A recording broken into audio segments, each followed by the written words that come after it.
That might fix it. Does anybody hear me now? I think you should be able to hear everybody now.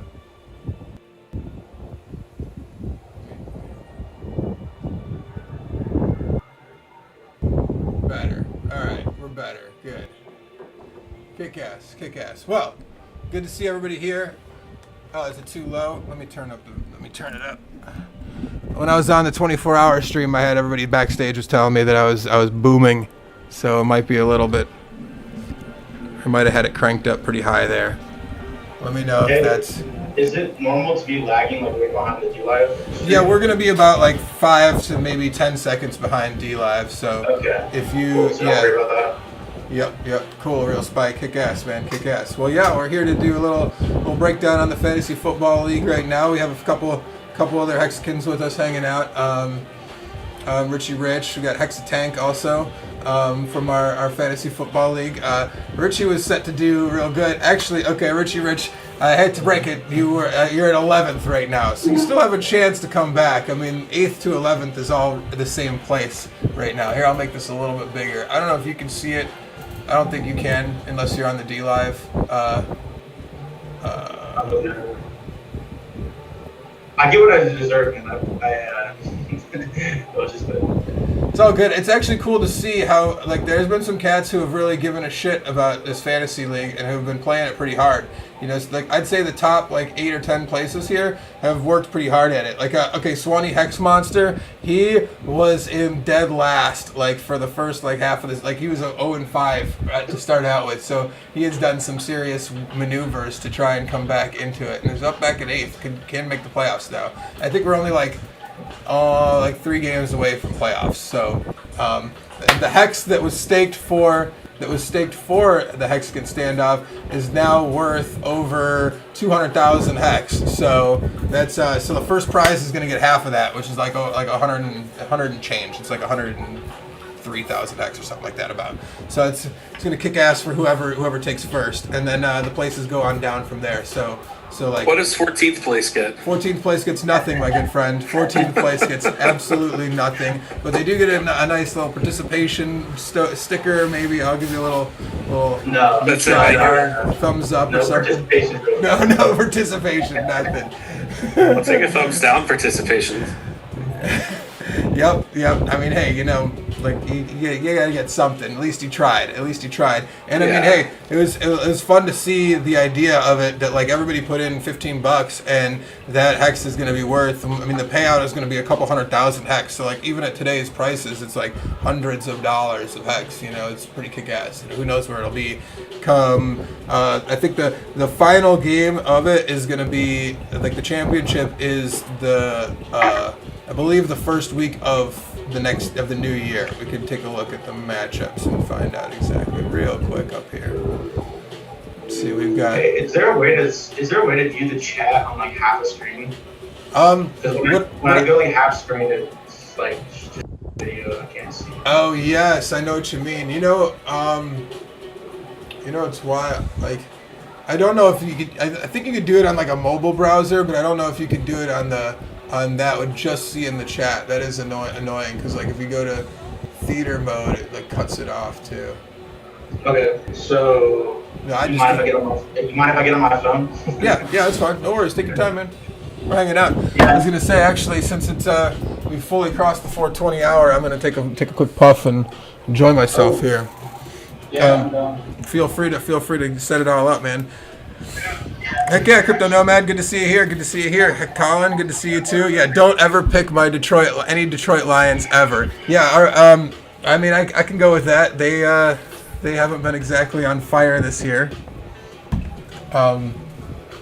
It's like our buddy Mike. Here's his theory a few years back that won him a whole fantasy football season was just go against anybody who's playing against the Browns. Just play them. That's it. Just simple strategy. The Browns are money on that. Yes, you did. That was very nice work. So yeah. 1 year it was the Dolphins as well. Yep. I mean, you just gotta pick. Won me championship. Sometimes it's not about picking the winners; it's about picking the losers and riding them hard right into the ground. You're like, they're not going to be able to stop anyone. Who's on that team? Yeah, that's Right right. back up. I'll see what happens. Rebuilding since 1957. Yep. Those were the days, huh? You had that one.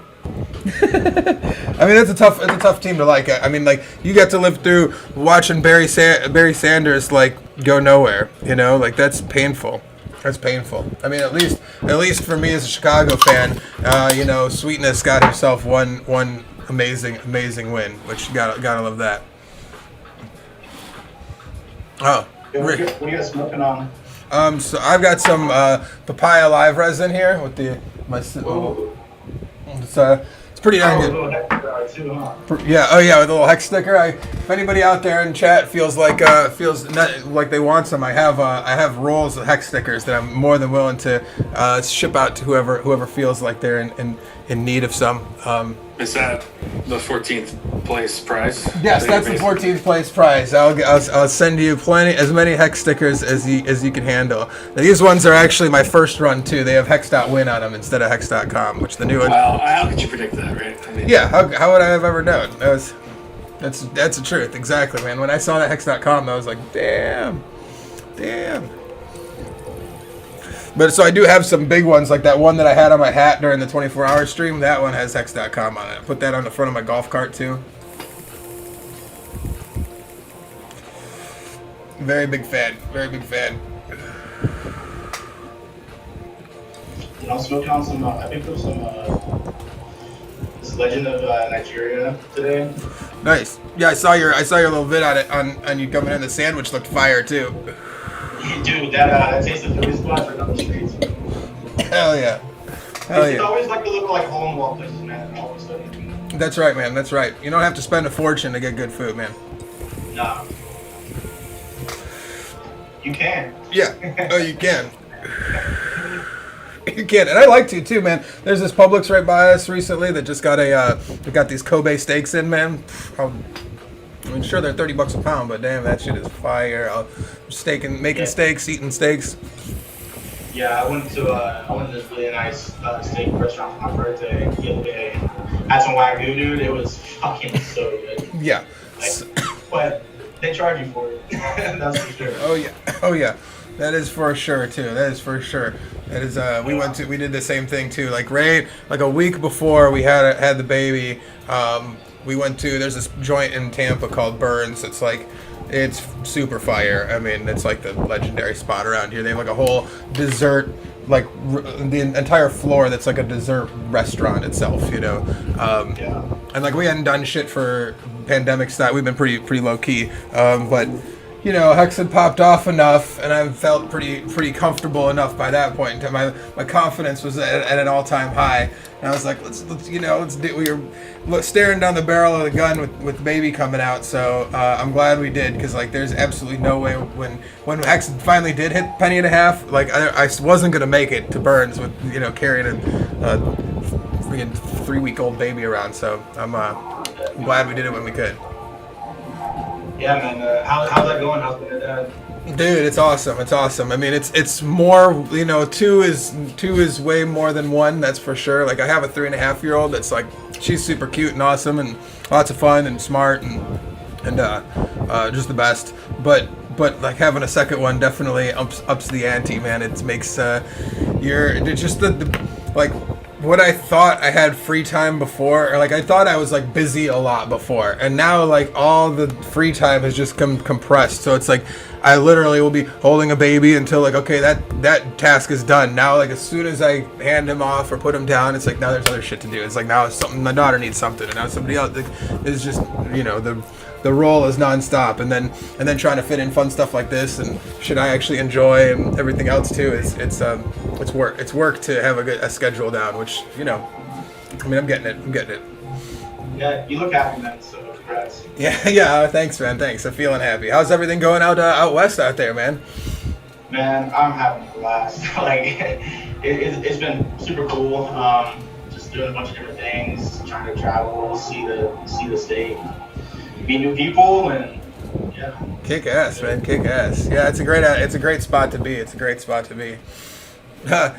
Yeah. Yeah, I mean, I haven't been out that way in a little while, and I was planning on for business in the near future, but it kind of changed up some situations, and now I'll be back down in Puerto Rico here in another couple weeks. So very excited about that. Somewhere a little warmer. How is it out there? Is it getting pretty cold or what? I have my window open right now, actually. Nice. Yeah, it's nice and cool. It has gotten cold. The temperature fluctuates a lot, actually. I mean, there's snow on the ground like last week, and then like 2 days later, it was like 70 degrees. I don't know. I guess we're in that in between stage where it's gonna start changing more often. Oh, for sure. Yeah. I mean, it's you'll get more colder spikes now than before. So my next question is like, how do you feel about everything that shook out from Big Payday? What's your thoughts? What's your Man, I couldn't be happier. It basically went exactly the way better than I thought it would, actually. I thought there'd be more of a price though. I put some money to the sides to buy the dips and buying them, and that's the name of the game. And like that was the main thing that changed my portfolio was I don't know if you got to say this, but selling it at bumps and buying dips. I mean, that like taking profit and buying when it goes down, and that's kind of my gameplay. And Hex is so different because it's the first real long-term cryptocurrency thing. I was talking to somebody today about it, where DCA is the name of the game. Yep. Like it has been from the beginning to me. Richard Hart said it day one. He said, DCA, no FOMO on day one. Like that was literally like rule number one. Don't FOMO on day one. Don't blow your whole wad in DCA. That's what I've been doing, and since I've done that since day one, I've been able to take some profit and do some cool things, and it has changed my life, man. Like I wouldn't be out here right now if I hadn't had that, honestly. And so, yep. I feel you, man. I feel you. I'm in a very similar situation, man. I'm not saying I didn't get in hard to begin on day one, because I did, but No, I definitely did FOMO day one. A little bit more than I should have. Yeah, I was gonna do like 50%, and I think I ended up doing like 80%. And I still no regrets, but I just keep finding new ways to buy. And like I said, I bought yesterday, I bought the day before, and man, these sub-1P prices are. I see the long game, and dude, like the code is so good. The software is so fucking good. It's the truth, man. It's the truth. And here's the thing. So I have a little math for everybody on stream that I'm gonna get to that like shows that I did some quick numbers, and I got a little stake that I had out to show this. That it really was. I mean, you're right. There was some good deals to be had and some dips to be bought, but like everybody else thinks the same thing, and the market has found a value for this product right now that really is where it is, and like you can see that just in like some of the balance of the numbers that happened. So I took out a 100,000 coin stake right before Big Payday happened. Let me pull it up here. This wallet, all it has is this 101,000 coin stake here, and I could share my screen real quick so you could see it too. Actually, it'll kill your video temporarily because I'm on Zoom, but here I'll give you the. Are you sure you should share that? It's just one. I mean, like you're not gonna see. It's just one. It's like a separate wallet I specifically did with just one stake for. Yeah, I did the same thing. I was like I decided to show some of my stakes, and I was like, I better Yeah, so it's like this one particular stake on this wallet that I did. So on I did this day 353 right before Big Payday, like literally, as it was hitting, and it was for 100,000 coins, and you got 9 T shares for doing it on a 30-day stake. And your current value is about 134,000 coins right now. Now, if you had taken that, which like that day on day 353, the best price the price you could have bought at was 0.53 of a cent, a little bit over half a cent. So like this to purchase this 101,000 coins is about $535. So if you have $535 to buy 9 T shares, and the price after Big Payday crashed all the way down to 0.2 of a penny, where somebody could have bought for a very short period of time, you could have bought it 0.2 of a penny. And when that happened, you would have gotten about 267,000 coins for for your purchase. And if you staked for 30 days, you would have gotten 16 T-shares. So like that tells me that there was an episode, a moment there, that hour or two, where like it was a great deal. It was a super great deal that you could buy the dip and actually get more T-shares. Because those 16 T-shares would have been at the new rate of 16,000, hex per T-share. So, but that didn't last for very long, because as soon as it's up, like when Hexo bought it on stream and bought it for 0.3 of a penny, by then you'd have only gotten 178,000, and if you stuck it for 30 days, you'd get 11 T-shares. So it really, by the time we're at where we're at now, 0.43 of a penny, you already would only get about 7.7 T-shares for that same stake if you bought the same amount of hex today, or dollar amount, $535 worth. So like the balance of being able to stake and buy and your value before big payday versus after big payday took less than 3 days to properly balance itself out. And I mean, it almost did on the day of. It's as Richard said, it is literally like the definition of a weighted stock split, which I don't think exists really, but like that's really what it is. It's a stock split that was given to those who believe the hardest. And so like on short believers had a chance to still make profit, but on those candlesticks it was less than 2 hours of time. That's incredible. Yeah, I onboarded quite a few people right before the big payday, and obviously their dollar value is down now. So I have a group of people that it's not paid or anything, it's just my friends. But I just like send them like little updates and stuff like that about what I'm doing, and like show them my account and stuff like that. And they, I just like right before we got on, that's what I was doing, is that doing like a little update and explaining like the share price, because there's so much to talk about. It's kind of hard like when you're onboarding to like say everything.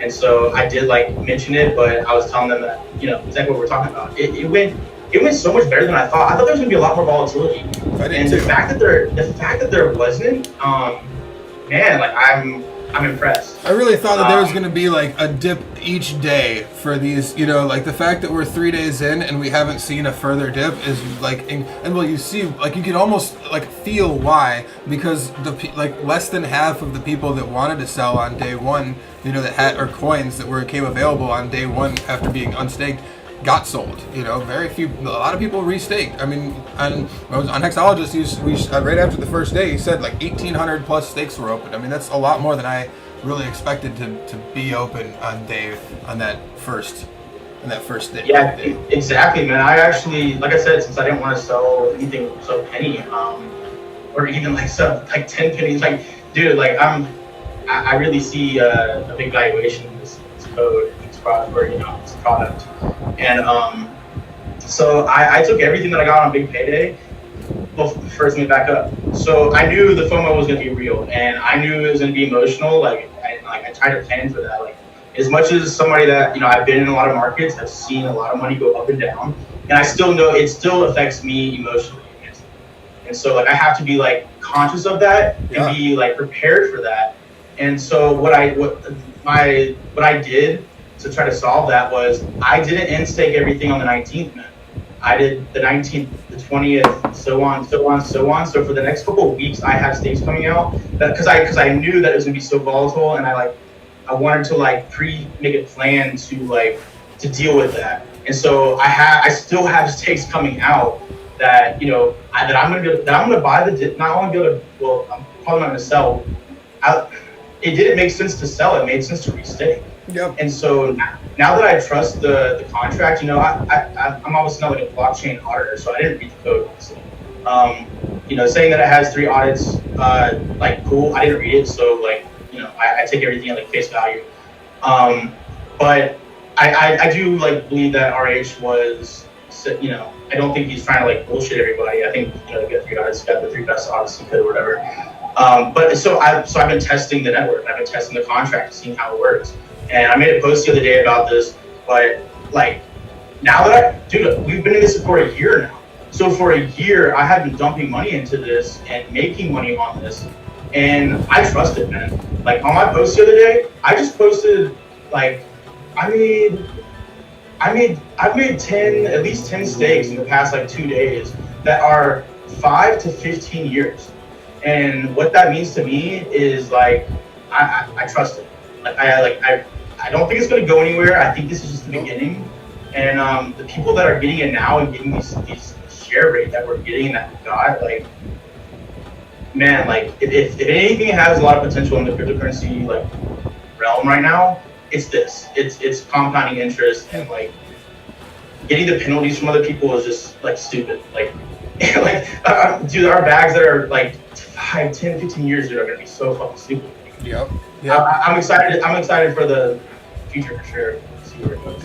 Dude, me too, man. I feel the same way. I mean, really, I kind of woke up in the middle of the night and checked the price, and I just was like, I can't stay in bed. I need to go and buy more, because like honestly, I had that like first 5-10 seconds of like, damn, that's dip. I hadn't looked in a while. I don't follow it as regularly as I should, but then it was kind of like, do I just lay here and screw around on my phone some more, or do I go and buy more, crypto? Yeah, I had the exact same feeling, man. I keep buying too. I mean, here's the thing: is that like we were dicking around on the 24-hour live stream, and like when I was on right when that happened, and like sure I bought the dip, but like because we were dicking around and I'm popping bottles and having a good time, I didn't buy it as hard as at the perfect time. And like, man, let me tell you, the 2-3 hours right there make a big difference. So you're able to buy some at 0.3, you got a sick deal. And the numbers show that. Like if you buy today, you still get a good price, but like there was an opportunity there for people, and like I can understand why Funning Jim was like on stream was like, I gotta go, guys. There's opportunity. I'm like, bye. Oh yeah, he was serious as fuck, man. His face was so serious. Oh yeah, he was definitely doing business the whole time. I can tell. But good for him. Yeah, exactly. And that's what I mean. The fact that it's like that it's all possible right there. I mean, we can do it. It's at your fingertips to make that move when you feel like you have the choice or the chance to. And the market doesn't sleep. The market doesn't sleep. Like no. It's a blessing and a curse. but Hex fixes this. And what you were just saying was, you don't take the charts like all the time anymore, and that is a fucking blessing, man. I was glued to charts for so many years, and like with alarms and like I would wake up in the middle of the night to trade stuff. I would stay up all night to trade stuff, and it was like I don't have to do that anymore. And like I value my time really highly, and Hex has been able to like exponentially increase that value by by making the gains that we're making and not having to be a slave to like the charts. Like I still check it a lot, but it's nothing like it was, when I was day trading this. Yep. That's something that's nice about it is that, like I felt like a lot of the fear that I had about like the situation, any regret, like anything that I had like apprehension whatsoever was based around this big payday. And so like now that is like not only over, but went very well. Like I'm more in now than I was before because the system worked fantastically to begin with. There was just some unknowns, There's anything you've never done before is exciting and different and scary, Especially when like you've seen mad gains in the system and you're like, man, I don't want these to disappear. I don't know what the hell is going to happen here. So like I can understand people that feel slighted to some degree because they didn't understand the system and they staked short and didn't get as big a bonus as they thought they would. I can understand that. I mean, because I've felt ignorant to things before too, Exactly. We've all been new to crypto at one point. Everybody has a different entry level, and anybody that gets that taste of that money, man, like it'll make you do and think crazy things. And so it's really hard not to chase the pumps and things like that. But once you get in, spend some time, and lose a little bit or a lot bit of money, you will eventually learn. And like again, like this was such a great timing because man, I was tired of crypto. Like I was just waiting for this project. I had a couple of different other student names that I was using at the time, but when Richard first started talking about it, I was involved and like I was in the chat. I remember talking about like Bitcoin X and stuff like that. Like I remember all that, and so it's like I was being drained of trading at that point basically, and like I just kept trying to like pay attention and keep following it, and then like this year's been it's so worth it. Like yeah, I don't know, man, it's so worth it. And like I haven't told everybody I know about it because again, it's so volatile. It's like even telling like my family members, it's they know that I'm doing it, but I haven't like been like, yo, you should do this. And now that the big payday is over, and like we were talking about all that like fear and that pressure that has been building up, like what the fuck's gonna happen? Like, is this going to the is this going to zero? I mean, everybody had that thought, Yeah. and it didn't, and that is why like now I'm gonna start having this conversation with my family members and people that I know of, look, man, I've been through this the whole year. There's no more referral links. There's no more like, you know, referral links and stuff look scammy. And honestly, like I didn't even hardly use them. The people that I truly onboarded, like I did a couple BTC claims to like referral link like that. But I told everybody about Uniswap straight up. I was like, and I told them when I bought, and and I told them whether it was better than the AA or in Uniswap.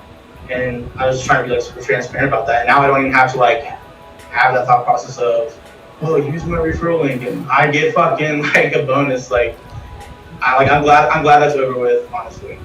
Me too. I mean, me too, kind of. I mean, in the sense that, like, I think that, like, I understand both sides of the coin because I felt that very, very strongly before this. And if it wasn't for the fact that I begged pretty fucking hard for my referral link, and Richard straight up said it to me, beforehand, said it to us, like referrals make fucking bank. You know, they do. You know, like whether you like it or not, or feel like it's scammy or whatever. But like, my Twitch title still says Cabana Challenge. Ah, crap. Sorry, I didn't. I just restreamed everywhere. I'm watching it. Like, oh well, I'll change it next time. But yeah, so I mean, I was stoked about my referral. So like, I'm also excited about hopefully Staker app or whatever like referral system is going to be built past it, because like I think that that's a cool incentive point. And like for people that are out there that are going to be influency types that we we all like. I remember when on Discord Syndicate we had the doggy coin guy on, and like his big thing afterwards or whatever, what he wanted to really know was how the fuck do I make money off of this in my like how do I get and so like the referral system was like the thing that made the most sense to spin to him, so I understand that does help, but I also know what you mean. Like, there's a huge part of me that has a shoulder weight lifted off of me that doesn't have to think about a lot of the stuff that's, I think entirely necessary and super helpful, but hard to explain to a lot of people. Well, I would also add there was, it depends on the level of investment that you're talking. Like, if I'm talking a couple $100, I didn't feel bad about that. Like, buying a couple $100 in an AA lobby versus like on Uniswap, you like take my referral link, and I did do that. I didn't feel bad. Like, there was no guilt about that. But people that are like talking about serious money and stuff like that. I agree. Skimming that much off feels pretty, like when the better way, it feels rough. But like I also do know that like we get them. We like without us explaining this to them, they would have no fucking idea this even was a thing. Exactly. So I told all those people that I didn't, because I told them I was like, I have a referral link, but I'm telling you exactly when to buy. So you owe me a nice steak dinner or something. That's like the second half of all this. I did chill out on my referrals a bunch, and especially when there was some bigger money like that coming in some of it was that I was like, listen, I really believe in this project enough that like I have a feeling that this is going to come back around, that you all will be very, very excited and will happily buy me some champagne on the yacht or whatever, at a later date and time, like that's all exactly good. That's all that's what I was thinking of it too. It's like I really feel like I've actually helped people by onboarding them, and that is, dude, I have that's important to me. Like, it's super huge, man. I have a friend who told me the other day that I think I said something about this on the 24-hour stream, that he was like, man, I feel like I can plan for like a future now. I feel like I could plan for like having a family and stuff that like I never, he's like typical kick-ass server, but like lived a typical server salary kind of life where he's like, I literally never thought that kind of stuff was like in my possibility, my future, and now he can see that now because he's got 10 to 15 year stakes. that's pretty cool. You know, that's pretty cool. I mean, that's what Maddie was talking about in general that I can't like get out of my head. Really, it's been kind of like turning around a whole bunch in there. Like Hex in general has, because of its longer time frame, this long horizon, and like there's nothing else. Like even if you get a 30-year mortgage, you can still sell your house. Like nothing locks you in this hard, you know, for as long as it does, and forces you to be a better person, makes you make lifestyle changes that you never thought you would make, just because like I want to see those 15-year stakes, man. I didn't think I had needed to work extra hard to get to 15 years later in my life, but now I want to, you know.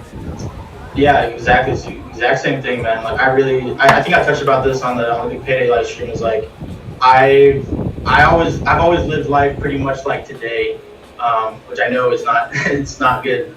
You know, it's not good. So this has been something that's like I've actually been able to put, you know, money away and think about the future of my finances. It's like I've always just thought like, you know, I always thought I'm just gonna have a lot of money one day. But like everybody thinks that. It's like unless you have a plan to like actually do it, like that's what makes the difference. Is when you have like a vision and a plan. And this it was for me certainly. So I would assume for a lot of other people, it's gonna have the same effect on them. And they're gonna be like, wow, okay, like I just put money for me, putting money away for a year, like I've never really done that before. Honestly, like last year was the first time I ever like took a chunk of money and was like, fuck it, like let's lock it up. I'm not touching it, and I didn't touch it. And like, you know, like I said, the more that I use the contract, sorry, my computer's slow. No, you good. Like the longer that I use the contract, the longer my stakes got. And now that the big payday is over with, dude, like I feel like I already filled up my first 5 years like pretty solidly, and now it's like five to 15 years is like, dude, like it's just all butter now. Like it's all just like butter. Let me clean this up real quick a second. Thank you, T Rolling, for the ice cream. And yeah, I'm getting healthy. Preceded by drinking some wine. Yeah, that's it's good for your something. Also, thank you for the lemon. Thank you, Swearworks, for the ice cream, and Osmandias 369 for the lemon, and Xfist for following. And I appreciate everybody for stopping on through and saying what's up. I mean, I feel much better. I mean, yeah, I'm having a glass, but I'm also, you know, working out a lot more and eating a lot better than, you know, I have in the past. And like I have like, you know, a future of steak. I mean, like I've said before, I plan on as my stakes come up, I plan on putting the principal back out for 15 years. So like within very short time, I'm gonna have a 30-year, you know, I have a 30-year time frame on this. So like I definitely want to be healthy enough to enjoy that shit. So can you talk a little bit about that? I mean, when it comes to the you know, penalty that you can pay when you end your stakes early and all that, and the gains you're going to miss out on. When you do have your stakes come up, I know there's like tax implications and all that jazz, but when you are switching this to saying, you know what, I'm just going to restake. I mean, is there any added benefit from that compared to just pulling it back to your wallet for like a day and then staking? No, you can. I mean, you have to pull it into your wallet for that day. There has to be like a day in between. There's no like re-roll button like some other like, you know, smart contract games have. So like you have to unstake and then restake. So there will always be like a day of play in between. That's why like short stakers, no matter how they play the game, will eventually like get wrecked over time because there's always days in between that you won't be getting interest. And then the benefit to that is that like what you can do, at least for the first about 5 years of the system, is you can restake your principal out. You can take your principal, you know, that you put in, and you take the interest and the big payday bonus off, cream it off the top, or just interest if we're later than that. And you could restake your principal for a longer period of time than you initially did. So if you did like I said, up to about 5 years, if you did a 5-year stake and then you do a 10-year, well, because of the bonus that you're going to get, you know, for the longer pays better, you're going to get more. You can still possibly get more T-shares. Now, it might not be the case that there might be some time where the share rate goes higher faster and makes it so that it's harder to get those T-shares. But for the first probably 2 years, 3 years or so, if you have a stake that comes up, you could stake that out for 10 years and get a big enough bonus to like hold your position. So you'd still be able to get the same interest that you were getting before. You know, that's like the benefit, I guess, to you know, to being able to end stake and restake your stuff again. But that Taking only them lasts sweet for so profits away. long. So I mean, to me, like changes. So like, what do you? Once big payday is over, you gotta like you start looking forward to like what are the events in Hex? Like, what are the besides like the fun events that we're gonna eventually have? You know, conferences and festivals and whatever else. What events in the system are there still to like look forward to? And so like obviously the first thing that you could easily say that's there to look forward to is the 10-year mark, because the next largest chunk of stakes coming out of stake is going to be at the 10-year mark. So like, will the OA do something at that point in time to dilute things out, to maybe water down the system a little bit? I don't know if there's even anything they can do, but like, but will there be something that happens at the 10-year mark for sure?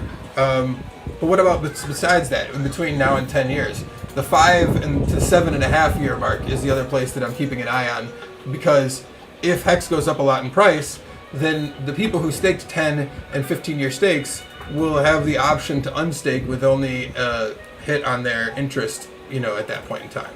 So, Yeah.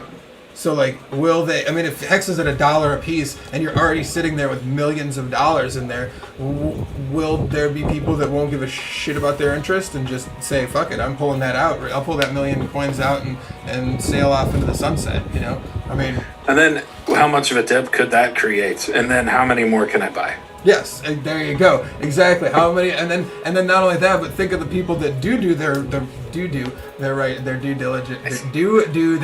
diligence and serve their time. Then they will get they'll get all those benefits of the penalties that those people unstake. You know, so like they'll get because when you do that, you don't get the big payday bonus because you unstaked early. So Yeah. like the stakers will accumulate even more of the big payday bonus, which is pretty kick-ass. Yeah. Hey, Cabana, Yeah, thanks for the ice cream, man. It's like a ratcheting effect, and like I've been thinking about this for a long time. And you know, RH, he has said over and over that this was designed to pump. And I know everybody's super smart, but like he's really, really, really smart. And this idea of how to control like numbers and finance, like it is ratcheting. And it's designed to pump. And those of us that got in and have made money, dude, I don't plan on like getting out and stopping. Like, you know, like I mean, I don't know. It's so cool. Yeah, it is. I mean, really, it is. I love the Sophia King's lines in here. I mean, the first phase of the internet was the nervous system of the digital world. It's really true. I mean, that was like the backbone of like communication, and like now we're building all this fun finance and stuff on top of it. And then like, I mean, Hex is just the next step in that line, you know, of what needs to be built. And so it would it's only fitting that it has as kick-ass of a domain and a kick-ass of a marketing, you know, angle of logo, description, everything about it is pretty fucking kick-ass. So like, it's pretty easy to imagine it fitting in what's to come. Yeah, so I've talked a little bit about my background in finance, but now that the big payday is over, like I guess I'm more comfortable and I feel like I can talk about it more. I talked about a little bit on the big payday stream, but I actually grew up with people that were in credit card transaction processing when it hit the internet, and it changed everybody's life around me that I knew. And so that was actually financial technology, fintech, way before blockchain. And so I got exposed to that at a really young age, like when I was around 5 or 6 years old, and like by the time I was like 7 or 8, like, you know, I had a very unique life. And it's like being in financial technology is there's money in it that people don't really understand. And so I knew about Bitcoin when it was $1. Like I tried to get my mom's credit card to buy Bitcoin at $1, and she told me no, it was fake internet money. And like I've always paid attention to finances, the banking system, the economics, and you know how money is being controlled and distributed. And that's, you know, once I got my own money, then I started getting into Bitcoin and cryptocurrencies. Like I've had over 75 different cryptocurrencies. I've put my finger in all of them. And now I basically hold a couple privacy coins, Ethereum and Hex, and like going through that whole process and like seeing what taking a percentage of a transaction can do to somebody's life and like other people's lives. That like, dude, there's so much fucking money in it. It's stupid. And the people that are in that space, which is this space, and I think a lot of people don't understand that. I think a lot of people don't realize that they're in fintech, they're in financial technology, and what RH has done, he specifically did this to replace a part of the banking system, a third of it, a third of the entire banking system. The world money has this concept of locking up money and getting paid interest. And the fact that he's done it and the way he's done it, like, I finally feel comfortable like talking about it, and like I've tested it out and it's working great. I'm so excited to see where this goes. Yeah, me too, man. Me too. That shit's awesome. That's, that kid in this, and your perspective on it's fantastic too. I mean, that's, you're right. I mean, it's all, what everybody has that perspective from, like, whether it be Office Space or hearing the story about the dudes who like gleaned the little pennies off of transactions and like made millions of dollars like overnight, but like there's a lot of areas where that is applicable, where, that's what exchanges have been doing to people in the crypto space for a minute now. And you're right, and that's most of the, there's a lot of money that's made in that transactional situation right there, and a lot of what is scary about Hex too is that it really it's that piece of the banking that doesn't require very much in and out. There's one in and one out. If you're doing things in a reasonable. And it's decentralized. Nobody owns your keys but you, and that is the second piece of major piece of the puzzle for me. Yep. Knowing how banks work and how bankers work and how the system works, how other countries work, how governments work. Oh, I know, man. If your money is in a bank, you don't own that money. Nope. You do not own that money, and you are asking them for it back. You're begging. You're hoping that you get that money back. Anytime you give, and that goes for anybody. If you give anybody a loan. Yeah. It better not hurt. It better not be like making you lose sleep at night because you may never get that money back. Period. That's all there is to it. That's just no matter how much. And that's how I feel about the banking system right now. Honestly, I've moved a lot of almost all my money into like cryptocurrencies now. This is not financial advice. I'm not saying do not do that. Now I have to say that somebody was like, I brought up somebody getting me a loan on the big payday, and everybody started freaking out, and I was like, forget that there's like children apparently in the chat. It's like nothing I say is financial advice. Do your own research. It's funny how we do want to walk that line. You want to say nothing is financial advice, but then it seems a lot like we're trying to give very succinct, careful. It's like if I tell you a story about somebody I know getting wrecked, or even making $1 million on a dumb maneuver, that doesn't mean to go do that shit. Please do not go do that. Yeah, the only thing I'm comfortable doing is talking about what I'm personally doing. Yeah. I'm not talking about anything I haven't personally done. Actually, I did not take out the loan. That was not me. And I do not recommend anybody do that. But it was just funny that the point of my statement when I said that was the seriousness of this opportunity, and other people are seeing the seriousness of this opportunity. And that was the point of this statement. The point was not to go fucking take it. That is a terrible idea. Do not fucking borrow money on crypto. Using leverage is terrible. Like RH said, the only way to make money is founders and holders and exchanges. Yep. There's only 3 people that make money in crypto. So, I'm only one of those, and that's just a holder at this point. And so, that is my financial advice. Just fucking hold. Oh, for sure. It's just, but it's nice. It's nice to hear that though, because it still means that there is a way to, like you said, I'm not either of those other ones. I'm not a exchange owner. I'm not a founder of a coin, but I will say that but I'm as a nobody that can hold on to my money and make money, to live through other means besides just cryptocurrency. That gives me the opportunity. That gives anybody the opportunity. So it doesn't. You don't have to be.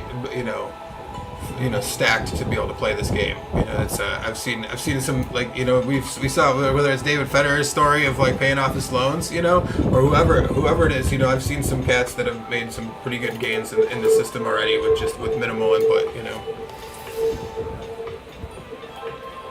I've seen a few that have done better than me, that like friends of mine that like just so happen to be like, today's the day, and you're like, damn man, there's your exes, man, there they all are. The people that I've onboarded that have fucking threw more money than me, like I'm always like, God, yeah.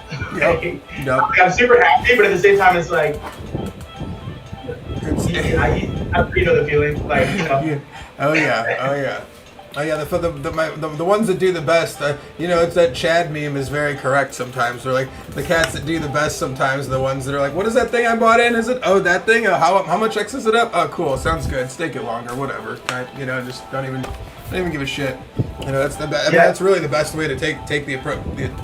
Once you figure out how the system works. I mean, sure, we dick around all day long looking at charts and Twitter and Telegram and everywhere else that we are, talking about promoting this stuff. But like for the most part, people do not have to. That's the beauty of it, is that like you shouldn't have to do this stuff. I do so because I'm a fucking addict, I guess.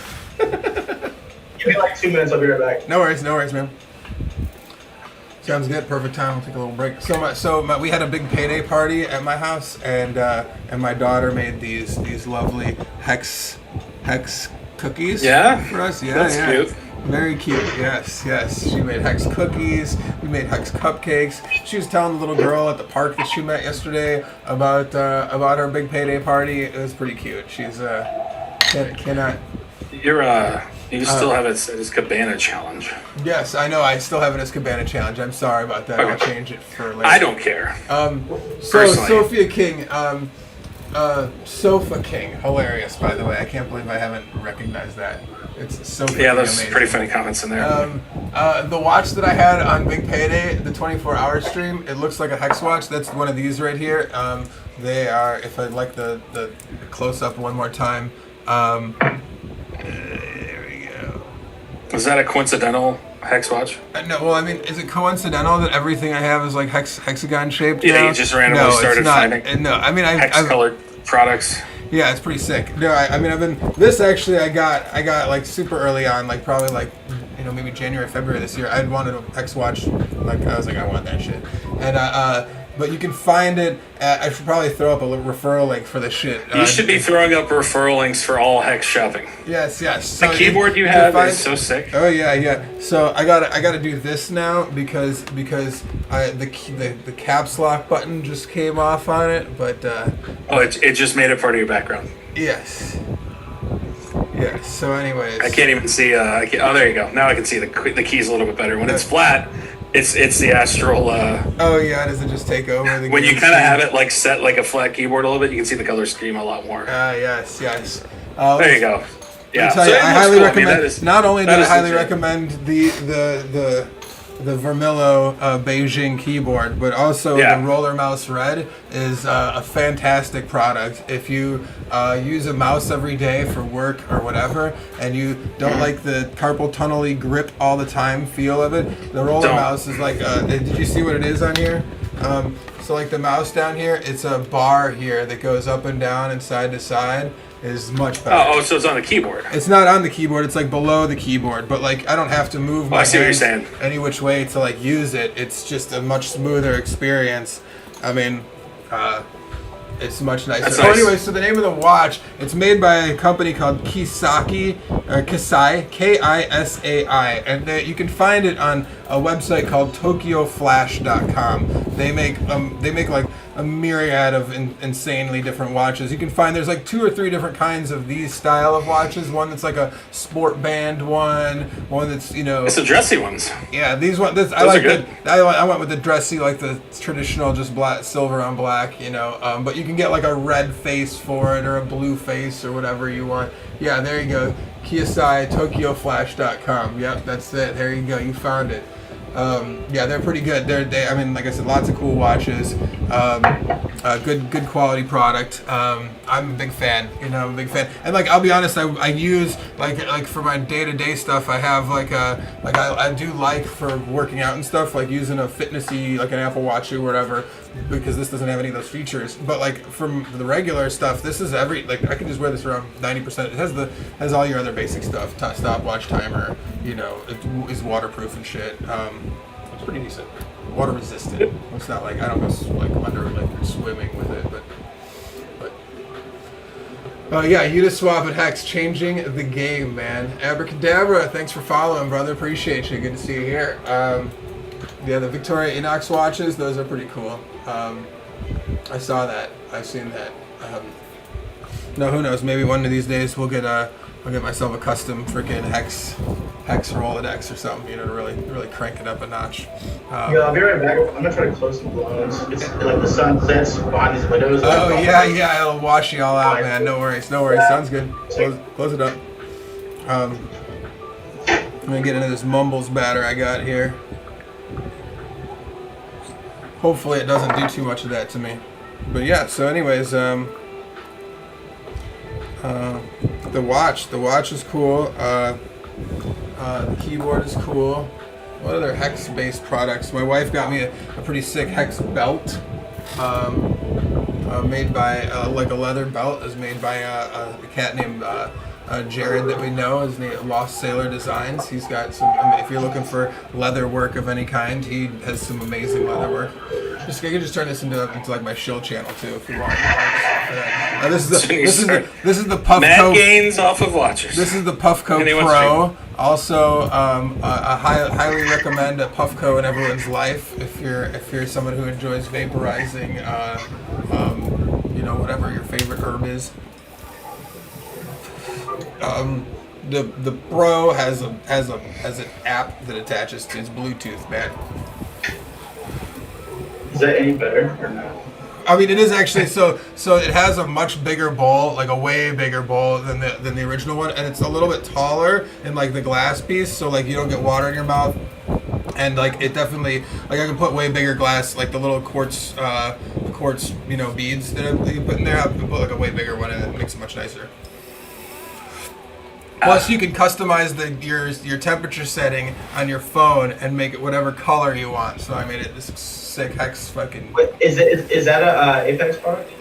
No, it's made by Puffco. Puffco? Yeah, it's like the Peak, but it's like their Peak Pro that they got. They had now. If you want me to show the fancy one that I got for the first time Hex popped off, I got this sucker.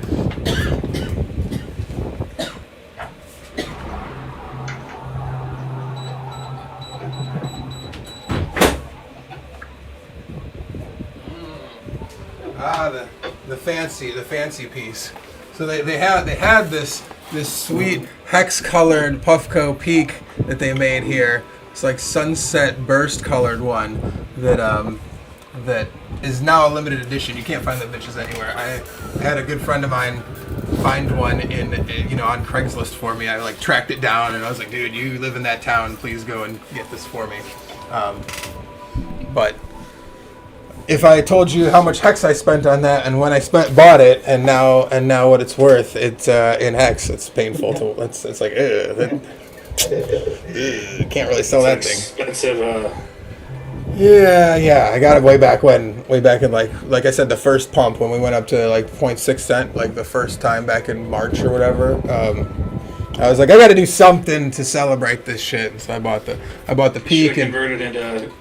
But the Peak and the keyboard, those are the things I got. Digital Volcano compared to Puffco. Okay, so they're really very different, you know, like Sofa King. They're really like the Puffco is more like a dab rig. So like you're gonna actually like it heats up good enough to where you can just drop your dab in or you can have it in there and it really heats it up fantastically. Now the vape the Digital Volcano is awesome too, but like I really like those with like flour much better because they you know I don't particularly I don't know what it is, but after I do a whole bunch of volcanoes, I still feel like I just want to do like one dab or just hit one bong. I feel the same way. It's a different high. It's different, like, exactly. It's different. And it always tastes like popcorn. I don't give a fuck. Like, yeah. I smoke 95% for flavor, maybe even like 98% for flavor. Yep. really don't give a fuck about the high. Like I consume cannabis products all day, whether it's like gummies or like, if I got shit to do, like obviously I don't like smoke heavy indicas before I gotta go somewhere. But like, there's THC in my system all the time, and so like I smoke the flavor. So like, there's volcanoes, man. I don't know, bro. I agree, man. I agree. Like maybe that first half bag isn't super, but like you never get the same good flavor that you get, Only if it's fire bud. It's gotta be super fire bud to get any kind of flavor out of the volcano. And it's gotta be dialed in perfectly, and you gotta have that flower dialed in perfectly because the moisture content is different. Yep. So there's like it's a science to fucking get that thing to work up to a standard where like I wouldn't smoke it. I feel you, man. I feel you. I had one for the longest time, used it a whole bunch, and like I hadn't used it in so long that I ended up selling it. And I'm happy, like I said, and like since then I've tried a bunch of other shit, all electric rigs and this and that, and the Puffco is the one that like really, the Apex products are pretty good too. I have some of those, the wax, pen for travel and stuff. But yeah, I really used that for a while, and I went camping a couple weeks ago, and it was so fucking cold, like the coil part broke, and like I tried to throw like the top of the dab pin on like this regular battery, and it's like yeah, it's like very very low voltage. You're like just barely getting it hot enough. Yep. Yeah, it is Cookie's brand though, so I can change the voltage on it. Nice. It does have like a voltage changer, but it's still like it takes some serious power to melt 3 coils. Yeah, I feel you, man. I feel you. That's what is nice about those, like the Puffco is that like I feel like they, when you can crank it up as high as you want, I can put whatever you want through that. It's a different day and age though. The whole idea of like dabs in general are just a different situation to me than anything else. Before it. Before everyone kind of like sat around and like puffed on a joint or a bowl and like got high relatively at the same time, like everyone. So we compared to like 80% fucking THC. Is that what you're going? Yeah, well, that too. But like, everyone got buzzed at like relatively the same time, as opposed to each other. Whereas like when you're doing it dabs, it's like everybody is watching one person at a time get like insanely high, and then to the next person, it's just a different like. So there's somebody at the end that's just been watching and waiting for like 5 minutes. Everyone else get like completely blasted, and I mean. That's what I love about electronic pens, man. Like, you can do it fast. Like, it's that's what the pens are. Get a dab pin around. That's why I like that Apex pin that I have. Yep. I mean, people fuck it up all the time. They like turn it upside down, like they're chugging it. I'm like, dude. I know that. No. It's straight up and down, please. Yeah. But it's fun to watch people pretend like they know how to smoke weed and then get that motherfucker. They're like, oh yeah, I got them. Like, bro, like. Easy, and they're like, oh yeah, no, I know how to smoke weed. Get that shit, and it's fucking in outer space.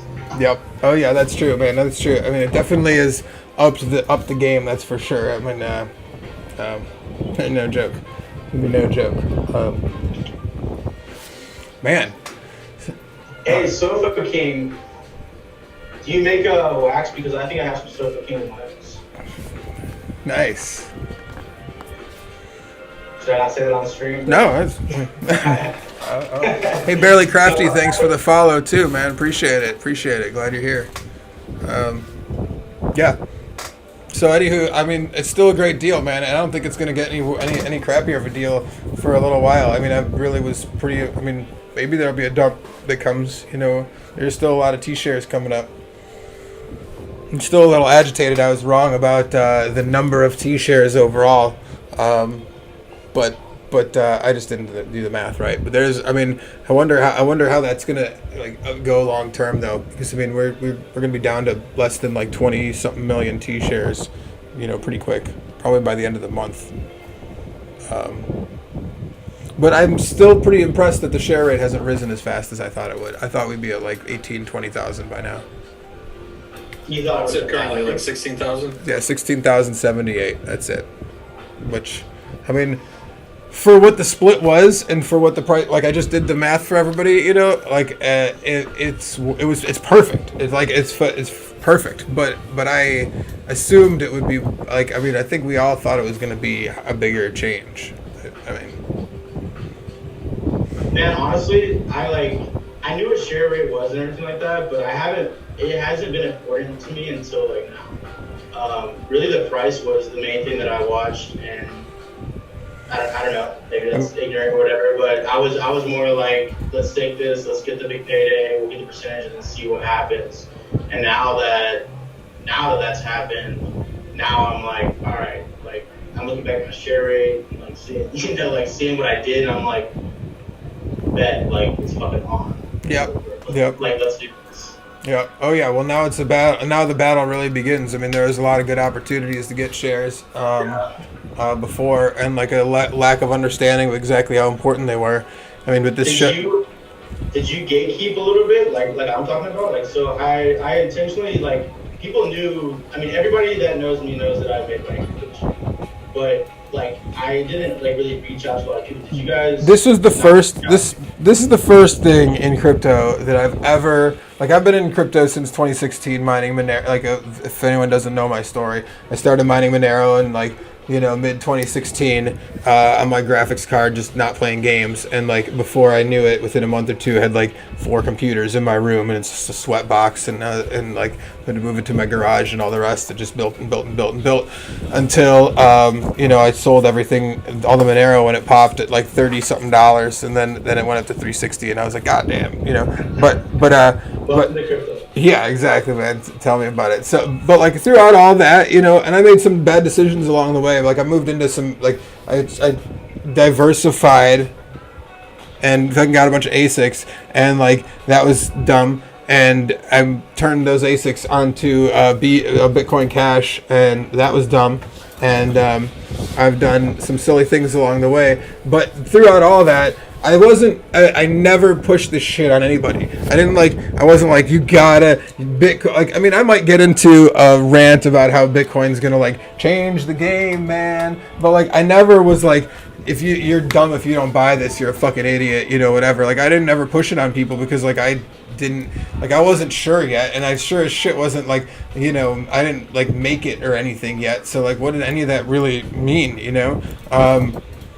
But this is the first thing that, like, I can't say that I'm pushing it on people, but I'm definitely, like, if you ask me, I'm going to be like, yeah, you should probably get this. Like, I'm not trying to advise you financially, obviously, but, like, this is probably something that I would, like, anything under a penny seems like a pretty solid buy, you know. And then we went up. You have reached out to everybody. Yeah, I've reached out to there's a certain, like, there's a lot of people that, like, okay, I mean, like, I'll tell this one that, like, there's a buddy of mine that, like, I used to do music festivals, like, a lot, you know. I grew up around doing Dead Tour and shit with my mom at an early age, and like, you know, it wasn't really that, it was whatever, but like when I got into it for myself in college and shit, I really got into it and like started working doing hospitality at event. Like, I found an event that was an incredible experience, and the promoters and people running the show are also like gentlemen and scholars too, and really like got it. They weren't in it for just like the dough. They were in it to like create a community and an experience.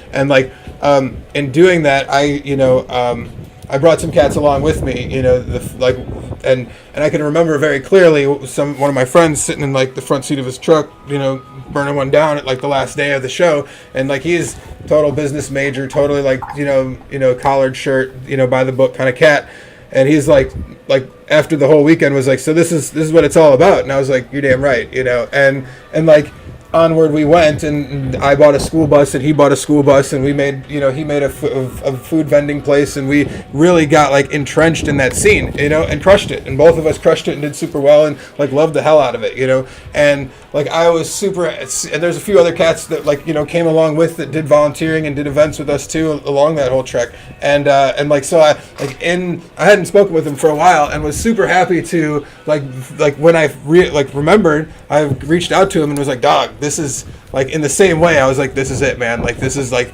if you're like, and sure as shit, I hadn't talked to him in over a year at least, so, and he was like started to tell me as soon as I mentioned cryptocurrency, he starts to mention to me, oh yeah, I got these miners and I got this and that, like, you know, he had already gotten himself entrenched to some degree in it, so like he was a very easy sell, you know, and I was happy too, you know, because like I felt like this was the right thing, you know, like I'm like, dog, this is the right thing to do. And there's several other cats along the way that I've been like super happy to be like, you know, I could be wrong, you know, I could for sure be wrong, but like I would be amiss if I didn't go out of my way to at least impart upon you what I think is going to be a big deal going forward, and give you a chance to be in on it now before you're going to see an article in a newspaper or an ad on Fox fucking Business or on MSNBC or wherever the hell you're already seeing these ads. You know, like, hey man, like I'm just doing a favor for everybody, you know. So like I felt I wasn't pushy, you know, and like it got harder and harder towards big payday because of that, because more people started bothering me about it, and like, well, not bothering me, but reaching out. And being a hard seller is not my thing. I'm not going to be like, get in before big payday, man, you know, like it doesn't feel right to me, you know. So like I think 4 days before big payday, I had people just blowing me up. I couldn't even work. Like, I didn't tell my job that I wasn't working because I was literally traveling to people and fucking like staking for them, like getting their money, explaining everything. Like, everybody was trying to get in. Yep. And I've been telling everybody for so long. It was like, right, no, it's everybody FOMO, and again, it's like, it's finding something that you are like comfortable. Like, I don't feel bad about it either. Yeah. So like, you know, I didn't feel bad about it, but the people that I've held off for, like, now I'm like confident that like. Oh yeah, and that's the thing is that I feel you there, man. I definitely haven't like gone through the whole Rolodex if for anyone that ages me.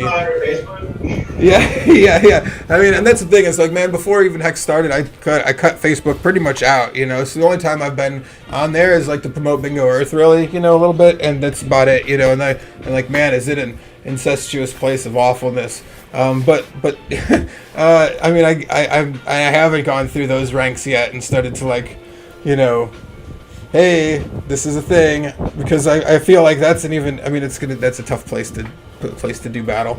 But yeah, I guess that's probably one of my next ventures. Also, what about those sweet shares that we're getting while we're not fucking like telling everybody? Like, I know that's kind of like a fucked up way to say it, but I think the gatekeeping. So Richard Hart, like before the project was launched, talks about gatekeeping, and that is something that I expected. I expected the gatekeeping before the launch date. I knew this was going to be a very, very hot topic, but like, so I don't know if you've noticed, but all the influencers have mentioned X. And the reason why they're doing it is because we got a group of fucking savages, man. And like everybody that I really know from X, like I know there's a bunch of people out there, but like there's a handful of people that I've actually had like personal conversations with and stuff like that. And there's some like fucking really, really dope ass people, man. Dude, for real. Like and like the following and the community it's not only unlike anything I've ever seen in crypto, it's unlike anything I've seen like in social media. Yeah. Like the quality of people, like specifically. Yeah, I've seen the fervor, you know, before in organizations and groups and shit, like, you know, that do get followings, you know, but it's the quality. You're right, 100%, man. The quality of people's content and what they have to say. That's just like people aren't getting up here to say, you know, garbage, you know. Yeah, man. I had a group of friends. So I got a core group of friends, obviously, and we go way back. And they know I got cryptocurrency. A lot of them, the reason why I haven't brought up Hex, but they know that I'm making Hex, like making money with Hex, is that they got fucking wrecked in 2017. And I personally made a lot of money in 17. And the people that got in, you know, I wasn't as responsible as I could have been with like sheltering people, because it was ignorance, man. I didn't know. Like I didn't like. I just told everybody how much money I was making, and everybody followed, and then everybody got fucking wrecked hard as fuck. So that's another like transitional period that I've been working through for the next 13 years is like, anybody that really went in big in cryptocurrency in 2017, they don't want to fucking hear it, man. Yep. They don't want to fucking hear another product. Like they're not interested. And like I had somebody, like I said, I was talking to my boys and they were like, what did they say? I had it, but I lost it because I'm getting a little drunk. So I will say that, man, like Sofa King here has some great points too, man. That he's talking about mining and how like mining, like ASIC mining is a fucking scam, and how like Richard was one of the only people that were saying that, and like that it is a right market, that like, and now I agree to a certain degree, and I disagree in the timing aspect of it. Like right now, miners for the next short period of time during this bull market are going to be really hard to persuade because like for 3 years they've been waiting for gains. And like now here they are, and they're here. I mean, like, and they're gonna make some gains. And like the more that people use the fucking Ethereum network, the more people. I mean, graphics cards that I have from like I have 470s and shit from way back when that are like profitable again. Like that's that. Not. The other part of that is I'm also mining as well. I've been mining for a couple of years now, Ethereum. I turned that Ethereum into Hex, which has fucking done it 200 fucking times. Yeah, I mean that's the like, that's the there's thing. There's more game theory than just like, oh, I can just like mine and sell. No, for sure. I mean, and the thing is that like I'm not saying, like, I will say that Richard is right about to a large degree. There's a few times when he's wrong with what he said about mining. In that, like, you would always do better buying coins than just mining the coins. That's something that he said. And like, if you go back through, he's right. I've looked through my numbers, and almost 90% plus, more than that percent of the time, he's 100%. He's right on that, 90%, 100%, whatever. But there is a couple times that if you were speculating on a coin and were able to mine a lot of it before it was available on the market, then those are real actual opportunities that you had to make money on mining. Yeah. That is the only times that I really actually see there was any profitability. And the last couple big ones that there was, like those releases a year ago, Grin, or it was 2 years ago, Grin and Beam, and I mean there's been some other ones, but like those ones were pretty big. The hash rate has blown up so fast that it's really hard to actually even do that, even if you're a big whale. Yeah, timing is everything, just like in everything in crypto. It's all about your timing. It is. And, it's insane. I got into mining GPUs when everybody sold their GPUs because it was in 2017. So guess what? Instead of having like price hikes on eBay because you couldn't get a supply, I bought when everybody was selling low. Yeah. And this is again goes back to that mindset of like, Warren Buffett said it. Even other people are fearful. So I bought up the fucking GPUs. I mined. ETH was fucking low, and then I converted the Ethereum into Hex, into a good project. And dude, it's like I paid for my computer. That's for sure. I believe it, man. I believe it. And Sofa King's right. Mining got us here. Not hating on it for GPUs, but now ASICs are scammy as fuck. That's true. Totally right. 100%. I mean, like ASICs suck. I've been wrecked. Like most of the gains that I've made in mining over the years were on everything was on GPUs basically. I mean, like I'm actually profitable in ASIC mining as well. So I have a couple of ASIC miners. I've been mining privacy coin for like 2 years now. That has been profitable. Nice. And I don't know like what the future is of it, whatever, but it has paid for itself. But mining Bitcoin with ASICs is definitely a scam. I've made some of my mining moves but I've played the market pretty wildly, in the sense that like my Bitcoin miners for the most part they broke even, because I got some cheap eBang ones, pretty. Do you still mine Monero? Honestly, no, I haven't mined. I haven't mined anything in probably since February of this year. Since that was when I've turned off my last of my machines. I had like cheap power at a decent situation that then it was gonna the power costs were gonna increase.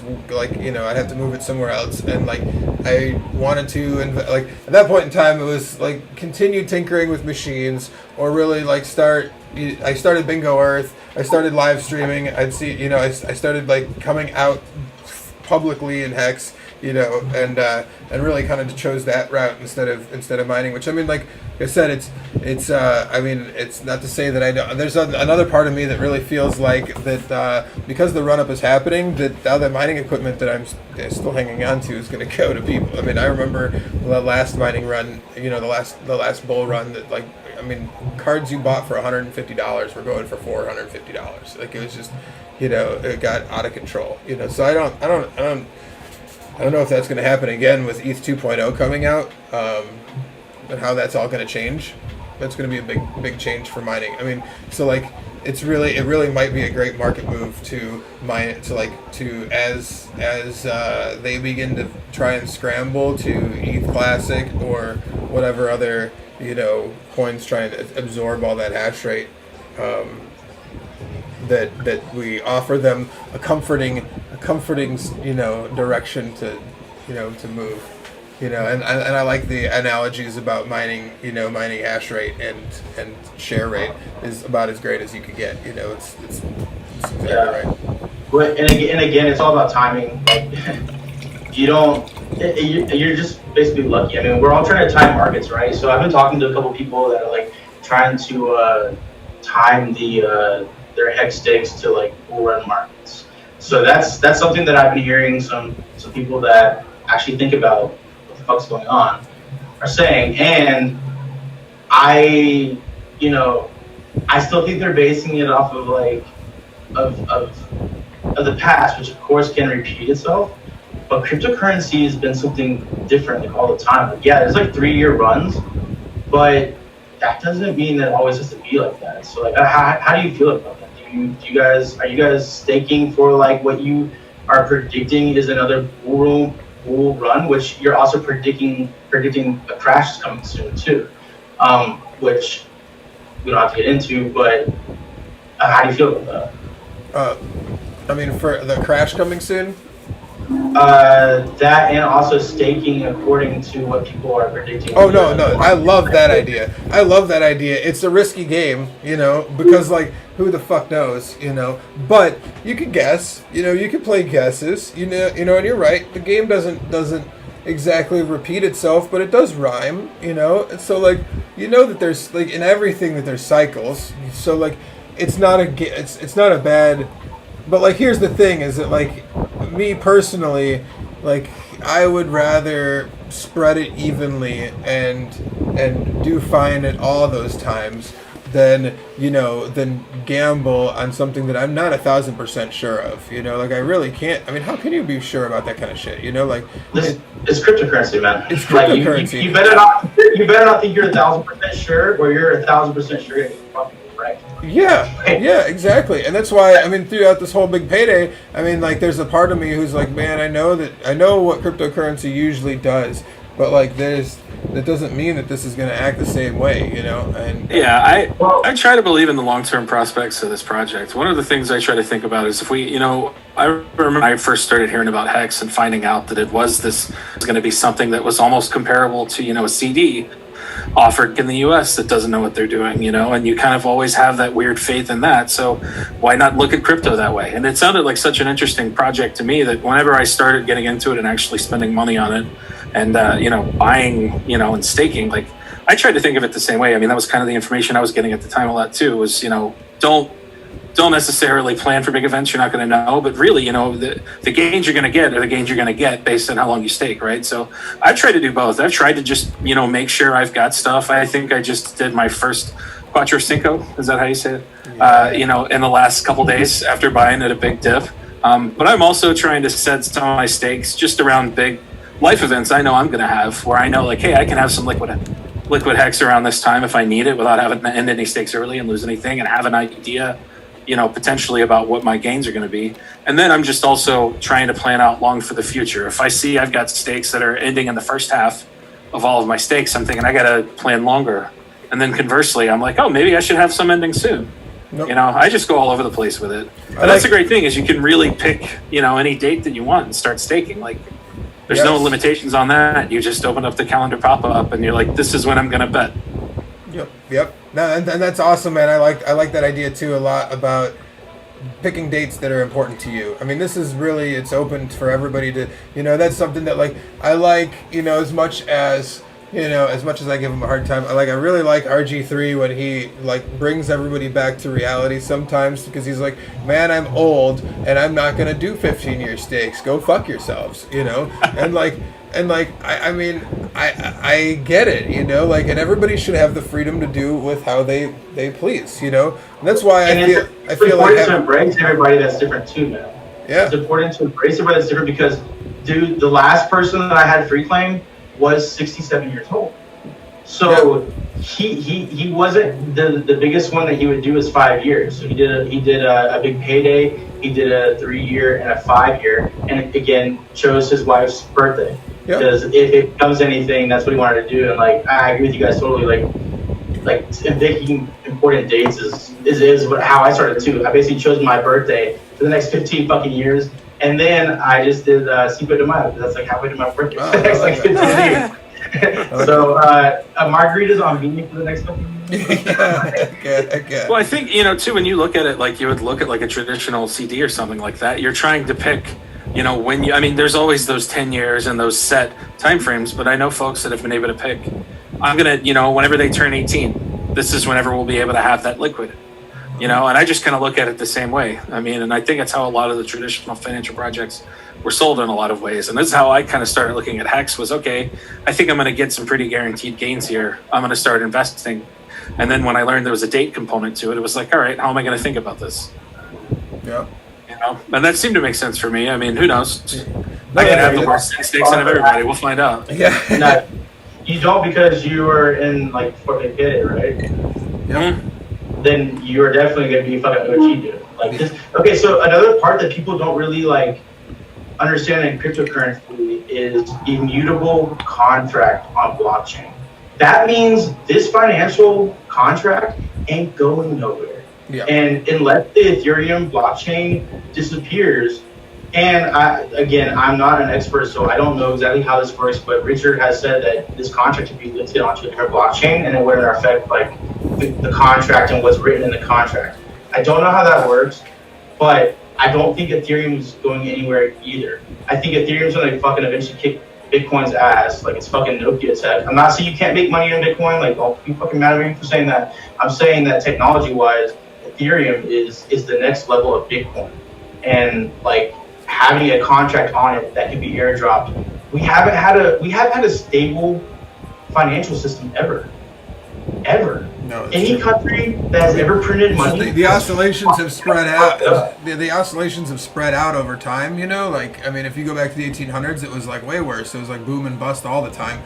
It was like your cryptocurrency markets. Like insane, but like everybody's livelihoods depended on it. Right, but the blockchain is the different, and that's the element that it attracts me so much. Well, that it's immutable truth. It's these truth engines.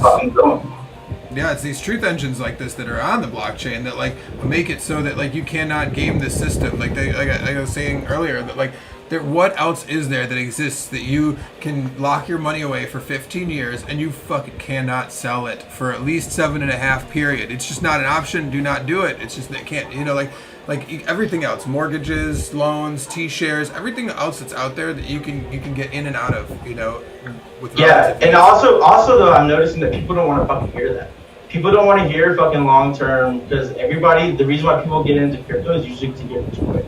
It's usually like a get rich quick scheme in people's mind. Yeah. So when they get into crypto, they're like, I want to pump. So I think that's another part, and that's why I was saying earlier is like DCA is the name of the game. And the people that really understand crypto, the people that actually have money to buy, they know to buy slow. And I think that's really happening. Not only do I think it's happening, I know it's happening because I know several people that are fucking doing this. Yep. And like me including, I'm not saying I'm the richest fucking person in the world, for sure not. Like I'm just saying that I've put away money to continue to buy and like reinvest. Like that's where I'm at. I'm at that ratcheting point. I got ratchet. So like we just had the fucking big payday. It didn't dump near as much as I thought it was going to, and I'm ratcheting fucking back in, waiting for the fucking pump. And I think the people that are smart, the people that I've talked to that are smart, they feel the same way. Yep. Oh yeah, man. Me too, man. I feel very much the same way. Yep, man. It's that's what it's all about. I mean, like there's going to be other things that'll come along that'll create opportunities for people to buy in, and that'll be great too. You know, I fully believe that there'll be other great opportunities, and you know there'll be great pumps and opportunities to sell and opportunities to buy and everything along the way. You know, like it's gonna be a long, fun road. There's another thing I always try to say is that the only way to buy a bottom is to buy dips. And the people that don't buy dips never hit the bottom. And you were kind of talking about earlier about you're like, oh, there's like an hour period where you like didn't catch the exact bottom. But you know what, dude? Like, well, 99.99% of people never actually catch the bottom. That's right. It's usually like an algorithm. And so like I also said on the Big Payday, it was like I think Korean was talking about it, and he was like, oh yeah, I know we're like trying to buy the bottom, and I was like. And I just wanted to reassure everybody is like, don't feel bad about that. Because nobody buys the bottom and nobody sells the top. It's a fucking computer, and it's like It's out of our control. So like getting close, the only way to do that is by buying dips. And like you gotta buy dips. You gotta find a project that you believe in. And like this is the first time I've actually felt comfortable buying the fucking dips. And I'm fucking like looking at my interest, and it's like, what the fuck? The math fucking adds up, man. That's the difference, man, is like, okay, before in crypto, you knew that everything was held together by matchsticks and a women of prayer, in the sense that like you see all these projects fucking dump like crazy. So like everything that you hold like hot potato, you know? Whereas like in the traditional investing sense, you know, like the way people would invest is buy the dips, because they actually, when you get a tip where you get some information about a product or something that's a company that's gonna do well, you, even in the face of all the FUD, you stick through it because you trust your source, you trust your whatever math you did, you know, and like. But nobody does that in cryptocurrency, because everyone's like a bunch of frightened squirrels waiting for the rug pull at any point in time, you know. Whereas like once we've become so comfortable with this as a product that like this is not changing, this is immutable, this is how this will continue to work, then you can buy the dips with much less stomach queasiness than you would have in any other time that you've thought you were buying a dip before. And like you said, you're right. People have to buy the dips because like everyone believes that they're going to buy some multi-generational low. But like usually when that time comes along, when the multi-generational low comes along, you're too afraid to buy. Most people are too afraid to buy. At Ethereum at $80, people were straight up afraid to buy. You know, now at $550, it doesn't seem like such a bad offer. Exactly, 100%. Hey, yo, I gotta go to the bathroom. I'll be right back. No worries. But you're exactly right. No, for sure, man. Yes, spending time promoting Hex instead of messing with mining farm. That's right, Sofa King. I just got back. Well, good to have you back. Good to have you back. What are you totally right about? Oh, we were talking. That Hex has long-term benefits. And it's just better to be involved in this than messing with mining farms or doing other silly things with my time in crypto. It does seem like a lot of work. A lot of crypto doesn't have in general in crypto, people are like short-sighted. They're like frightened squirrels waiting for the rug pull, because all these projects last for about as long as my sushi order lasts, you know.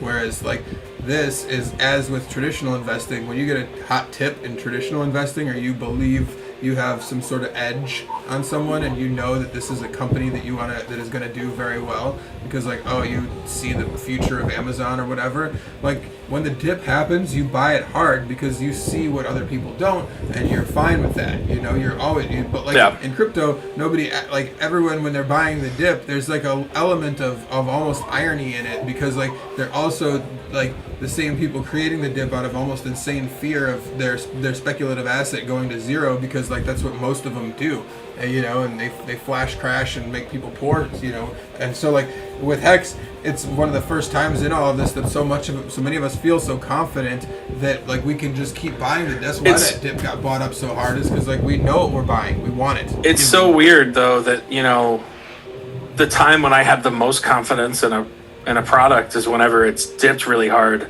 and I've already got a lot invested in it. Yeah, that's what I mean. It is. I thought about it afterwards, and I'm like, I just got a lot of that dip. Yeah, and like Am feeling I? great about that is so different than anything else in crypto before that. When you're like wondering why you're still holding this bag of possible fucking worthless garbage. It's possible.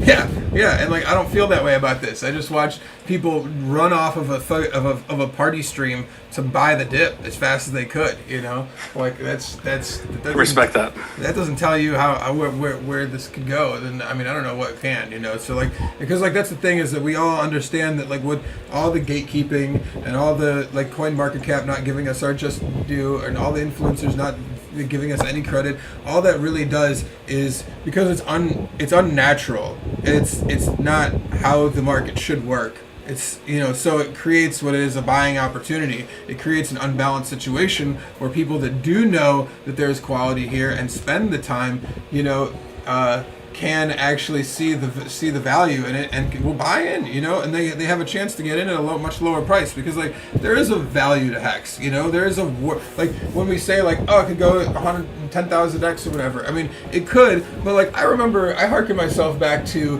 when the last bull run of 2017 and like something towards the top that Knight of Thor, thanks for the ice cream, thanks for the follow, Matty Allen. Something I remember at the top of the bull run last time. Once we crossed as a whole, the market cap of over is over $500 billion or $500 billion, $500 billion. We got all the way up to like 800, I believe. But like at the time, we crossed that mark, and Vitalik made a tweet that said, "Congrats to the cryptocurrency markets for becoming worth $500 billion." Do you think that we are actually providing services that are worth $500 billion? And like, No. he was fucking dead right. He was dead right. He was telling you that this is a bubble top and this is not reality yet. Because like what people were buying into were the hopes and dreams of 3 years from now, then's future. Now there is DeFi. Now there is real trustless products. But there was not at the time. And like what Ethereum was doing was building the foundation for it. And like was it really worth all that money at the time? Fuck no. I don't think it was, and I think he was dead right. And we crashed down to below $200 billion valuation overall in all of crypto to be able to understand how, you know, that like people had to actually feel that pain and then spend the time to do the work and actually build what needed to be built for there to be, you know, these next what will be all-time highs in everything. Hopefully, you know, that's what we see coming because there's actual products to push now. There's something that works, you know. That's what I love about RH too, is that he's actually been in OG since day one. He has been around cryptocurrency. He's seen how it works, and he's actually trying to improve Bitcoin, that's the number one reason why I sold all my BTC. I sold all my BTC because they didn't progress, and I'm in technology. That's what I fucking do. I'm in technology, and technology progresses. And all the companies that I know in the past that have not kept up with technology, not adopted, not grown, I call it Nokia tech. Yep. The Nokia phone, the IBMs of the company, they ran the fucking world, but guess what? They don't anymore. Nope. And that's exactly what it's a theory of mine. And again, I don't know if it's true or not. It's not financial advice. I'm sure you can get a shit ton of money in Bitcoin. It may go to, I'm not gonna get fucking numbers, but like it could continue to go up. But like I'm not personally investing in it because I think the technology will outpace like the idea.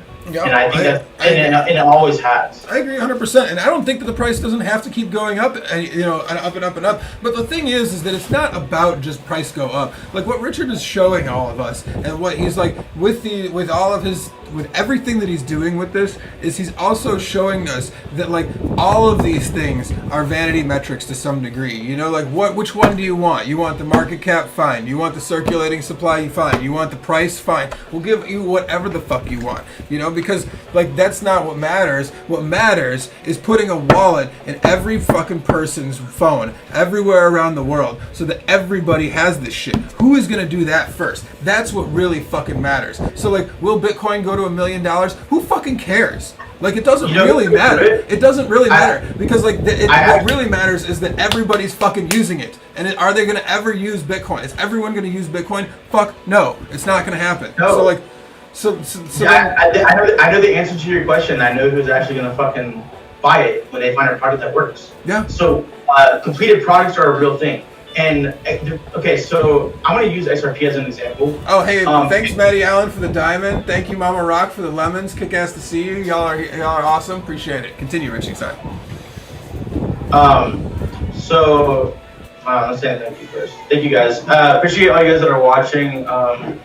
Sorry. This is post big payday, the first live stream I've done. So this is actually pretty important to me, and I hope you guys appreciate my time. And I appreciate your time as well. But anyway, so I'm going to use XRP as an example. So XRP, they claim that they are going to take over the banking network. But I can tell you as people, like I can tell you personally from people that actually own the MasterCard networks and the Visa networks, they ain't going to fucking pay the fucking Winklevoss fucking bitch boys. Sorry, they're not bitch boys. I want to respect them, but they post shit that I don't respect, and for people, and I've actually said, yo, you guys have a lot of money, you guys should know that. And again, that's like that. It's the pirate fucking in me. But people that have a lot of money have a lot of influence, and just so you guys all know, MasterCard ain't buying the fucking XRP network. So can you make money in another coin that will pump? Yes. But you really need to look at the roots and the facts and the substance of it. There was a guy just the other day. I think he's a new Mexican. I think he's in San Diego or whatever. He looks like a Hispanic guy and says he speaks different languages, he speaks Spanish. But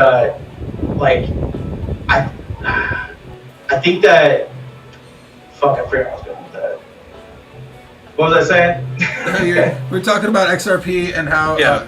And how it's really, they're really not going to buy that shit, and so it's like a false narrative that they're spinning, and it's the same thing with Bitcoin, where in my mind at least, where this is just what they're selling isn't what I'm it's not what I'm trying, what the really end game was ever here, Exactly right. So this guy's calling out influencers or whatever, and that shit is gonna we're talking about blockchain. We're in blockchain technology for immutable truth. At least I am. And so, yes, there's big gains, but the real thing about it is Internet of Things and blockchain and immutable truth. We're all calling each other out on their shit. It's if you these influencers that the Mexicans are attacking whatever. I have a little bit of mixed emotions about that, because I don't think anybody deserves time that doesn't deserve time. And by retweeting and posting people and giving them exposure, I think that could also be a marketing tool that people are using, and they're going to be exploiting Mexicans, knowing that they're going to attack them, and they just really want the attention. They don't give a fuck, because they have they have followers that are going to do whatever they say anyways. But getting the exposure, that might be the marketing tactic. And so by us giving these quote unquote influencers publicity, I'm a little bit skeptical of that, honestly, and I hope that everybody kind of chills out on that a little bit. I understand what you mean by that 100%, and I think that there is a time that's coming that what Big Payday, the post Big Payday is going to offer us is stuff like this is cool, because I like the Hex chat, I like our other talks about other stuff too, and everyone's going to have their chance to be themselves and kind of do their own thing. And so in the interim, Hex is also going to go I think go up quite a bit more and surprise some people. And when it does surprise some people, then I think a lot of that's going to melt away, because very quickly we really won't really have time for that shit. We won't. We have time for it right now, but we won't soon. We will want to be onboarding lots more people, and we'll have opportunities to do so in ways that will not have anything to do with these people. So that because of that, they're going to. I mean, I've said it before that I wondered, as a former maximalist of some kind or another, I wondered for a long time there just can't be 10,000 fucking coins that exist, for long term that people actually use. How does that actually like reduce in some number at some point in time. And I think that like a lot of it's going to become from them being, the rest of them being like disappearing to obscurity. You know, there will be ones that people actually use and actually have wallets for, and the rest of them will become mostly, you know, like fond memories, you know, and influencers. Vaporware. Yeah, vaporware, and so will most of these people who, like, you know, influencers whose careers, you know, are vaporware to begin with. I mean, they're mostly just, you know, trying to chase what they don't fully understand anyways. You know, they've had plenty of time to like actually understand the value of what's here. And it doesn't seem like they're doing a great job at that. So like, I mean, Yeah. influencers of that kind will also lose credence as well, you know. Yeah, I remember what I was saying about XRP now is that their whole bias was like selling to the bankers, and the bankers are going to use their network. Yep. And Visa, MasterCard, they're not going to do that. And so that's that false narrative that 99.98% of all cryptocurrencies I've seen have. Like, there's this false narrative of a company and promises, and like the beautiful part about blockchain is you don't need promises. You don't need, that's like beautiful math. That's what's so mind-blowing when you actually get down to it, is that like you don't like because of the way that the system works, if you design your product well enough, then you shouldn't need a lot of the externalities of a typical business, and you should like embrace that. Whereas these cats want to like stick CEOs and CTOs and all that bullshit in between, and you're like, no, that if you design shit right, they don't exist in this new situation. Yeah, and like the power of the internet has changed everything and has brought like decentralization in itself. And so the fact that there's no, okay, so we'll call RH the creator, but he doesn't own it at this point. If he sells every fucking hex that he has, guess what? I'm gonna fucking buy it, because the code ain't gonna change. The code ain't gonna change. Yep. And that's just the new concept that people aren't really, or you know, it's hard to grasp. Even for me, like as somebody that's in blockchain, that's in like fintech, financial technology, it's like it took me a year to test it out, man. And I was really curious to see what was going to happen today, or the past couple of days, and like, man, I'm fucking blown away. I'm fucking blown away, and I'm fucking staking bigger and longer today and yesterday. I'm fucking staking bigger, longer today, and that is proof in the pudding. Yeah, like for sure. I was a little unsure about what was going to happen post big payday, man. I was a little unsure. There was a little bit of part of me that was like, man, what if everybody just fucking has weak ass hands and everybody fails? And like the way it went down, like it was great, man. It was great. It couldn't have been better, man. And yeah, I think Sofa King's right. I think that it's going to be an ERC20 wallet, and that it's not going to be one crypto, but like it is, I believe currently, without like unless there's some drastic changes, Ethereum really has the lead in this situation. And I mean, like again, it is Bitcoin 2.0. It is the second layer. I mean, if that Vitalik, like I've said it before on stream, but like for directness, Vitalik was very much wanted to make Ethereum on Bitcoin, and the opportunity was there. The Bitcoin developers at the time decided that what he wanted to create on Bitcoin was spam transactions, and they removed opcodes from the software that didn't allow him to be able to create tokens and the entire the system that he wanted to develop on Ethereum, which caused him to have to go and create Solidity and actually create the Ethereum system. He didn't want to do that, but he realized the idea was so big in his head, and it was like that like he couldn't stop that, and like that was the future, and like whether it was him or somebody else, it had to be done. So like would I have loved it to be on Bitcoin from the get-go for some sort of unity in the community? Sure, that would be great, but like that wasn't reality, and it isn't now. And so like because of that, Bitcoin literally blocked Vitalik, Matty Allen. You're totally right, and like that, they caused it, and like because of that, now they've literally, in the same way that we are routing around them, Ethereum routed around Bitcoin, and like you can see that because like you can wrap Bitcoin now all you want, and there's more wrapped Bitcoin in Ethereum than there is in a Lightning network, and like that's just like it says it best, that they're like that. This is the working level too. And it's much better, yeah. What? And thank God, Like this goes back to like the Nokia tech that I was talking about. It's people that think outside the box and don't go with the mainstream. Those are always the people that bring the biggest innovations. And like thank God for Vitalik questioning all the BTC people. Thank God for Richard questioning all the smart contract people and the BTC people. Yeah. I mean, even Roger Ver. Again, so I don't own any BCH other than what was like airdropped to me.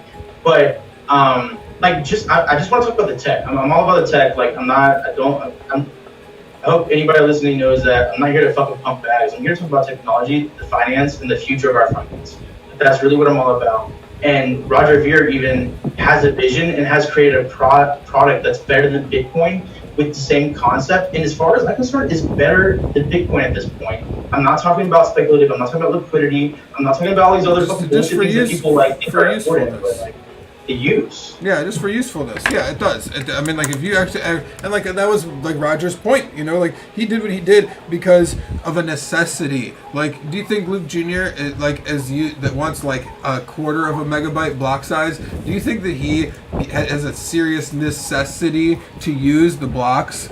No, he doesn't. But Roger does. Roger does business on this blockchain and like requires this shit to like work properly. That's right. I can understand his value proposition is very different than some people, and he has a valid case for what he wanted to do. I mean, there is a couple of sins along the way that really hurt everything about it. But he still has sound footing for the reasoning. The reasoning why. And like you said, the tech-wise, it does work faster. Like in general, I mean, I remember being at a Bitcoin Cash conference in Tokyo at a bar that actually accepted Bitcoin Cash, like they, in an instant confirmation transactions, like it would just happen. Did you meet that Bitcoin Cash girl? Huh? What, did I? No. No, but I did buy a bunch of beers with it, and and I mean, it does work like that. I mean, it was a crowded ass bar, and it was working very quickly. Roger picked the wrong partners. He is a bit too democratic. Everyone doesn't get to vote. Bad people voting will do bad things. Yeah, that's the thing. Is that like I watched it all happen. The people that were there, that there was some good cats that have been shysted by the Bitcoin environment over and over. Before that, because before Vitalik even wanted to do what he did, there was before, in between, all around it, there's also other institutions that were trying to have the betterment of Bitcoin out, looking out for themselves, and they also were slighted along the way. I mean, entire companies that really with people that invested a lot of money to better the network. Bitcoin Unlimited is one of those that I think of that really wanted the best for things and got kind of shafted in the process. And they're good developers over there trying to do good shit. But I mean, you have to have consensus, and we all have learned now how hard that actually is when you're in an adversarial project. I mean, Ethereum is not an adversarial project, and the people that are there want better and want more, and because of their past, they understand that they actually need to be proactive about getting it. Yeah, man, I'm excited to see where the ETH network goes. Yeah. It's, I am too, man. And also, I want to speak on how Hex is impacting the Ethereum network. I don't think people realize not only what is actually happening, the gas fees and the user transactions. I know that USDT I think is the number one, but that is because exchanges support it. We're talking about a cryptocurrency that is totally decentralized and is not on any major exchanges yet. We're not on any major exchanges yet, and we are impacting the usage of the major, in my opinion, the major actual use case blockchain, which is Ethereum. And that is going to be recognized, and people like Vitalik, who are smart enough to invent Ethereum, are going to fucking recognize that this one product that is completed is changing is actually utilizing the network the way the network was meant to be used. So there's a bunch of different people make money a bunch of different ways. You can either own the network and you can be Comcast and distribute the network to people, or you can be the people that build on Comcast and build the websites on top of the internet that use Comcast as a pipeline. You know who makes more money? Amazon. Yeah. Amazon makes way more money than fucking the pipeline, and that's kind of like, as far as I'm like thinking, the like hex relationship to Ethereum. Like it's basically the fucking like Amazon that's sitting on top of the pipeline, and they're both fucking like good, man. Like they're both really good. And Well, they both have to exist, man. They both have to exist for otherwise, Right. one doesn't exist without the other. You know, why would Yeah. Comcast need to be there if it wasn't serving shit up to It's people the that? best of both worlds, man. Yeah. Name a better network. We talked about like XRP or something like that. I'm talking about XRP because it's hot. Like, I have people like asking me about it all the time. But to be It's a must. honest, I made money on XRP. I mean, I did too, and back in the day, that was. Yeah, but I do not support like the narrative and like the actual utility of the product. Bro, I made money on Dentacoin, so like whatever, you know, like that doesn't mean you know like how much money I made. You remember Embercoin? Mm-hmm. Oh yeah. I bought a ton of it the day before what's his name? Altcoin Buzz posted it. So I followed Altcoin Buzz every single day and bought every single thing he said as he like live streamed it. Fucking made a shit ton of money, and I like was just gambling and threw a couple $100 in Embercoin and turned like 300 into like 40 grand in fucking a day. Damn dog. So like in that story I've heard over and over and over. Like, so people have money, but people are getting like aware, and the people that have money are getting aware of what's actually happening in cryptocurrency. And I think that's why like everything's kind of shrinking and consolidating. Like my money's been consolidating into the major projects and products, and that's right now Ethereum and X, like, as far as I'm concerned. Yeah, 100%, man, 100%. Mine too. Like I had a lot of coins before, now I have very few, and like it was mostly those two. I mean, like I said, I've said before, I dabble in some shit coinery. I mean, I bought a piece of land on the Sandbox game, and I put a big hex logo on it. Like I got like a estate or whatever, and I put a big hex logo on it. I was just for the hay of it, you know, like fuck it, you know. Send me a pic, bro. Yeah, sure, for sure. It's like you go to the Sandbox game, you can see my little 3x3 square I bought, you know. But yeah, I mean, like I'll do stupid shit, you know. But like I also am not promoting that shit, and I'm also not, you know, like understanding that that I'm really scratching the itch of degeneracy, you know, by doing stuff like that, you know. Which like is highly unrecommended, but you know, like it's whatever, you know. People are gonna play with all sorts of dumb fire, and I'm not opposed to being able to tell people that like that is really silly. Don't do that. Don't buy it. Like I mean, all you can do is like say your experience. Yeah, exactly. You can't give financial advice, but like I can tell people what I've done that didn't work. Tell people that I got plenty of I've that. done that did work. So it's like, you know, now there's some actual like substance in the blockchain community, which is, as far as I'm concerned, you.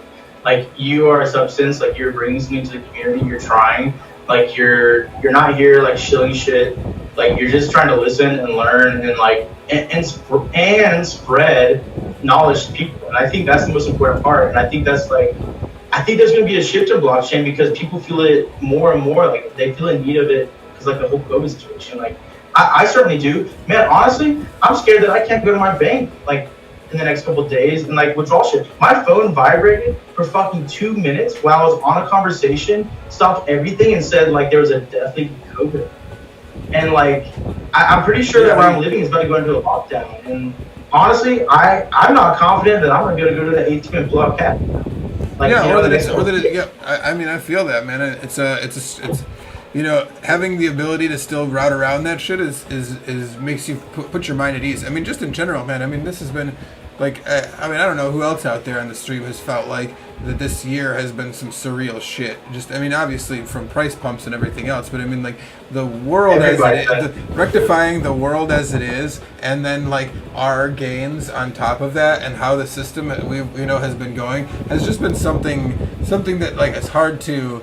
Like, it's another reason why I've reached out to people and told them about this shit, is because, like, whether it be the most legendary time will be our pump during the crash of everything else. We pumped so hard while everybody else around me was ready to jump out of a fucking building. There's nothing. There's the feeling of that is like unrecreate. It's hard to recreate that feeling. And I think that's actually happening right now with the banking society and the banking world. There are countries like Venezuela and people in Africa. There's so many countries that are already experiencing this. I'll say we, as in I assume that most of us are in North America and Europe. We are starting to finally experience some of the things that other places in the world have experienced for a long time. Oh, yeah. And they know what's possible. And a lot of people, I'll include my parents in this. They're just humble, regular people. Like I said, I don't come from a lot of money. We can talk about that later, but they just trust the bank and they know what they know and don't realize how technology works, man. When I was 16 before I got a cell phone. And then when I was 17, I took a Netflix class and understood how networks worked, and that fucking changed everything. There's no privacy, there's no control over anything. So yeah, very little. And a lot of people don't understand that, and a lot of people with big money don't understand that yet. It's so I was talking about the dude that I free claimed that had a shit ton of BTC. I've never seen so much money in a BTC account, and this dude can't stake for 15 years. He's not going to stay for 15 years. Nope. And there's a lot of old money that's like that. And there's going to be a shift, and it's things like, I don't want to sound like a salesman, but like I said, I've been in financial technology basically my entire life. People, I can't explain how beneficial it's been being in the space to me and the people around me. But being in this space and being in this shift, there's a huge shift happening.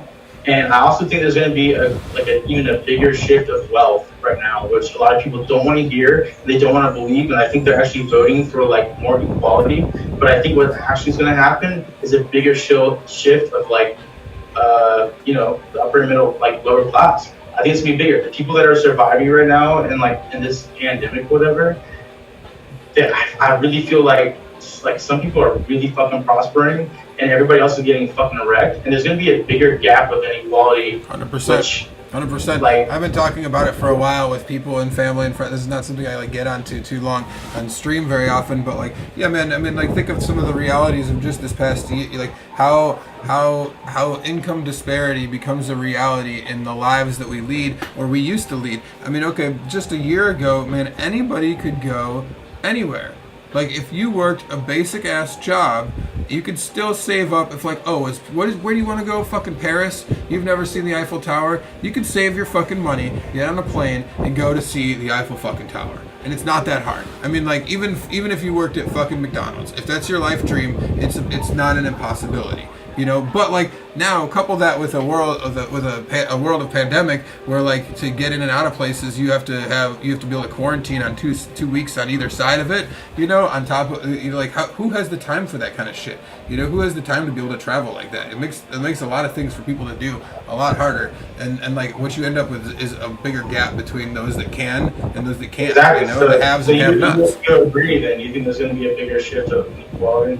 Yeah, I agree, man. I agree. It's a sucky thing to say because, but the trend, it's really just following the trend, because the trend has been for about the past 50, 60 years has been mostly a destruction of the middle class, So that seems to be just at a greatly increased rate, It's just going to happen faster now, which is not good. The faster they print money, and it happens because the faster they print money, the people that have the most get it the first and spend it the first and all the rest. Now, I do also to not go total doom and gloom. I do believe that any intelligent monetary policy knows that they have also printed as much money as they have, and at some point in the near future, I do believe that when there's a vaccine or whatever is distributed, people this situation comes more to a close.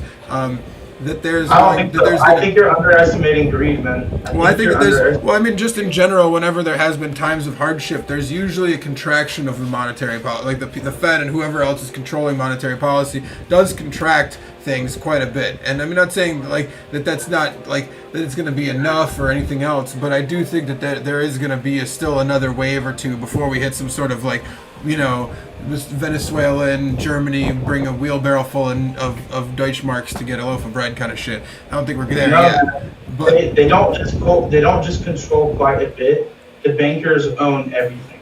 yeah. They control everything. You want to know who flies politicians on their private jets? Oh yeah. Yeah, I mean they're huge, and they do have huge control. But like I said, I mean like, and that's why I don't think that they're going to let the system as it is completely run aground just yet. You know, like I think that I don't think that they've spent. I think they've already gotten to that point. I think they've already driven it into the ground, and now people like us are looking into things like blockchain. I do think I think the shift is actually happening before our eyes, and the old system of not being able to communicate with somebody that, you know, I don't know you. I don't know you guys. I've never actually met you, so like being able to have the communication with somebody who's actually thinking for themselves and like thinking outside the box. This is a new concept. Oh, I agree.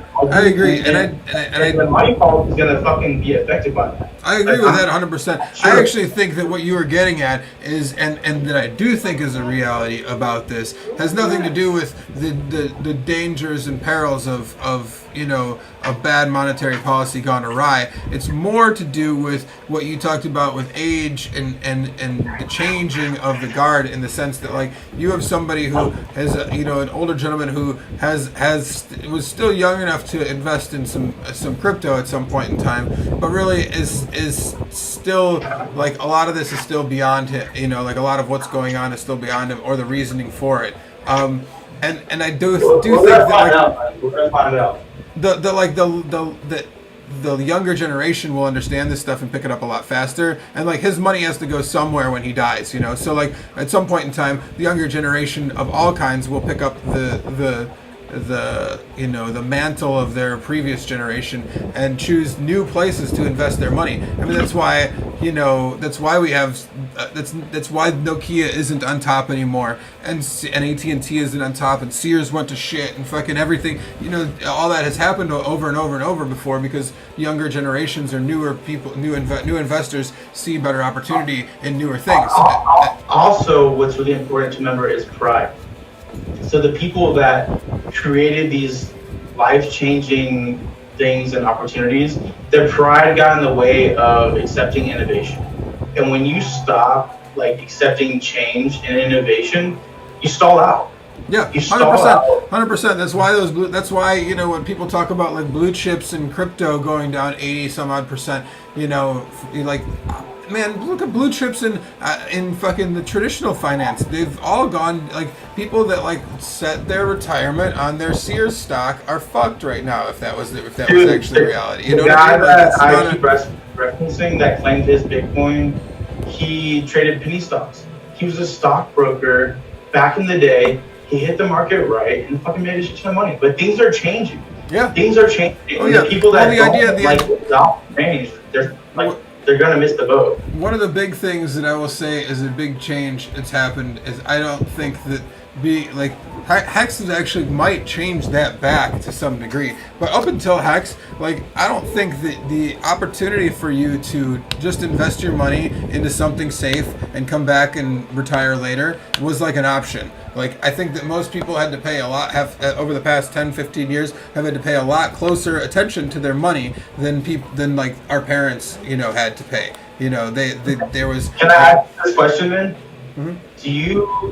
Do you trust making a CD in a bank more than a immutable contract on the Ethereum network right now? No, I don't trust it at a bank, but that's because their numbers, like, whether or not they're going to actually give me my money isn't the reason why I don't trust it. The reason I don't trust it is because I don't see a cost benefit to it when, like, they're going to give me a max of a 1 to 2% interest rate, and like, I know that inflation is going to smoke me every year. So like, why? Yeah, but they labeled it a high interest account. Yeah, I mean, Yeah, I mean, but That's high interest. but I know that I can just take a big risk and put my shit on some centralized platform like Crypto.com or Cell Token or something, and and by doing that, take an even bigger risk and get like 10% or 12% return on stable coins. I'm just a U.S. dollar, you know. So like, why in the fuck would I ever put my money in a bank right now? It just doesn't like. There's just their opportunity. Like the only thing that they have to offer you in that situation is FDIC insurance. Like what else is there that they're actually offering you that is of safety or value besides FDI insurance? I mean, one less counterparty, I guess. You know. I don't want FDI insurance. Actually, fuck that. I don't want. I know. I'm saying like, when is the last time you had to fucking my own fucking money, man? Like that's the whole fucking point. Yeah, I mean, I've never needed that shit before in my life, and I'm not, and like I don't know when the next time I'm going. Who's gonna rob my fucking bank for my, you know, up to what is FDIC insurance? Only $250,000, anyways. You know. Yeah. So it's not like There's a huge portion of the world that is being robbed and has been robbed and has had like bank accounts frozen and liquidated and like seized. Like this shit actually happens to people. And yeah, and you're not gonna make an insurance claim to get your fucking money back. The importance of a seed phrase, the seed key, and owning your own fucking money, like this is gonna become more and more valuable than I think even the interest. Like just having a platform where you can trade without an ID and like having MetaMask and like Uniswap. I mean in general that shit is fucking revolutionary. That's right. It really is for the financial. It's right. It's 100% right. It is the game changer. It is the only oracle that really needs to be there right now, you know, and it is the true real oracle with, you know, and that's what makes it so strong and important. I mean, it is the thing that we needed to make Hex be the beast that it already is and will become even more so. I mean, like these two pieces of the puzzle are like what really make it all work. Oh, look at that. Yeah, and I think Richard Hart really like honed in on this point and like really he fucking nailed it in that point. He was asking for opinions for 3 years for this project. For the last 3 years that I've been involved in crypto, Richard Hart has had an open chat that has accepted anybody that comes in that has an open mind and has an opinion, and he's given an opportunity to. Like I've witnessed that. So I think he really wants what's best for everybody, because what's best for everybody is what's best for him. Like, and the same goes for me. And like you were saying earlier, like the referral link thing, it was like, what was best for you, you decide. If it was best for you to make that referral link and say, yeah, I'll like get your 10% bonus, or put your money in Uniswap right this second because it's about to fucking pump. Like, we're all making those decisions, and like Richard Hart is one of those people that fucking is like-minded. And it, like he wants to win, man. And like you want to be on a team of people that want to win. Yep. If you're on a team of a bunch of half-ass fucking losers, guess what? They're gonna fucking bring you down, dude. Yep. That's the damn truth, man. That's the damn truth. Well, hey, listen, I just realized that I still don't have 200 followers. So like, I think I'm gonna like do like we should do like a giveaway or something where I give away like I don't know 50,000 hex. Once I get 200 followers, and you gotta like you gotta follow my shit and like me on Twitter, follow me on Twitter, and then you can enter and get in. We'll do some entries similar to what RG3 is doing. I should do something similar to that because like I can't actually. I'm going to try and host right now, and I can't because I'm still short on it. So yeah, I'm gonna do some kind of giveaway here. Well, I'll make a little something and announce it. But yeah, everybody, this has been fucking super awesome and lots of fun. Hexologist is just about to start, so I was gonna kick it over to him. I'm gonna probably. I know that I got a time limit on my life too, so we spoke about that earlier. So if y'all have any parting thoughts for the folks at home, take it away.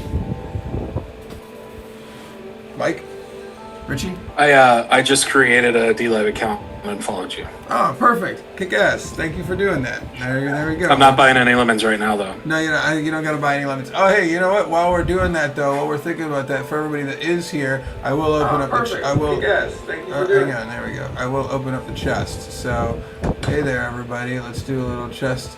So, you can add up to blah, blah, blah. Okay, cool. Let's do a custom amount. How about we do like 150 lemons here for everybody? So, I want to say something. Yeah, go for it. Richie, you got the floor.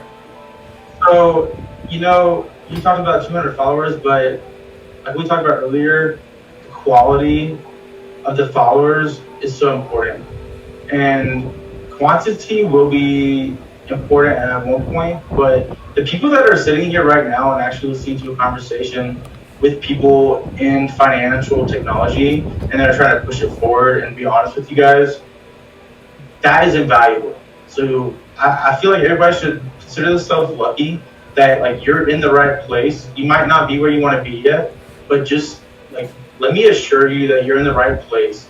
Like continue to listen to people that have what you want and listen to their advice. But like financial technology has changed my life in ways that I can't ever explain publicly. but it's stupid fucking money. So you're in the right place, and I wish you all well. Heck yeah, sounds good, y'all. I appreciate it, Richie. If everybody click the chest, kick ass. Colin Hexander, Matty Allen, Ermith, Blockburn, Blue Bum, and Yoden. Thank you guys for y'all. Get some lemons. Enjoy. Appreciate you guys so much for coming on down. This has been tons of fun, and I'm happy to. We'll probably do it again sometime. I mean, if you're free next week, Richie, I'll gladly have you on again. Let's do it again. Other than that, let's all go cruise on over to Xologist and enjoy yourselves with some X news. Y'all Cheers. have a good one. Cheers. Keep killing.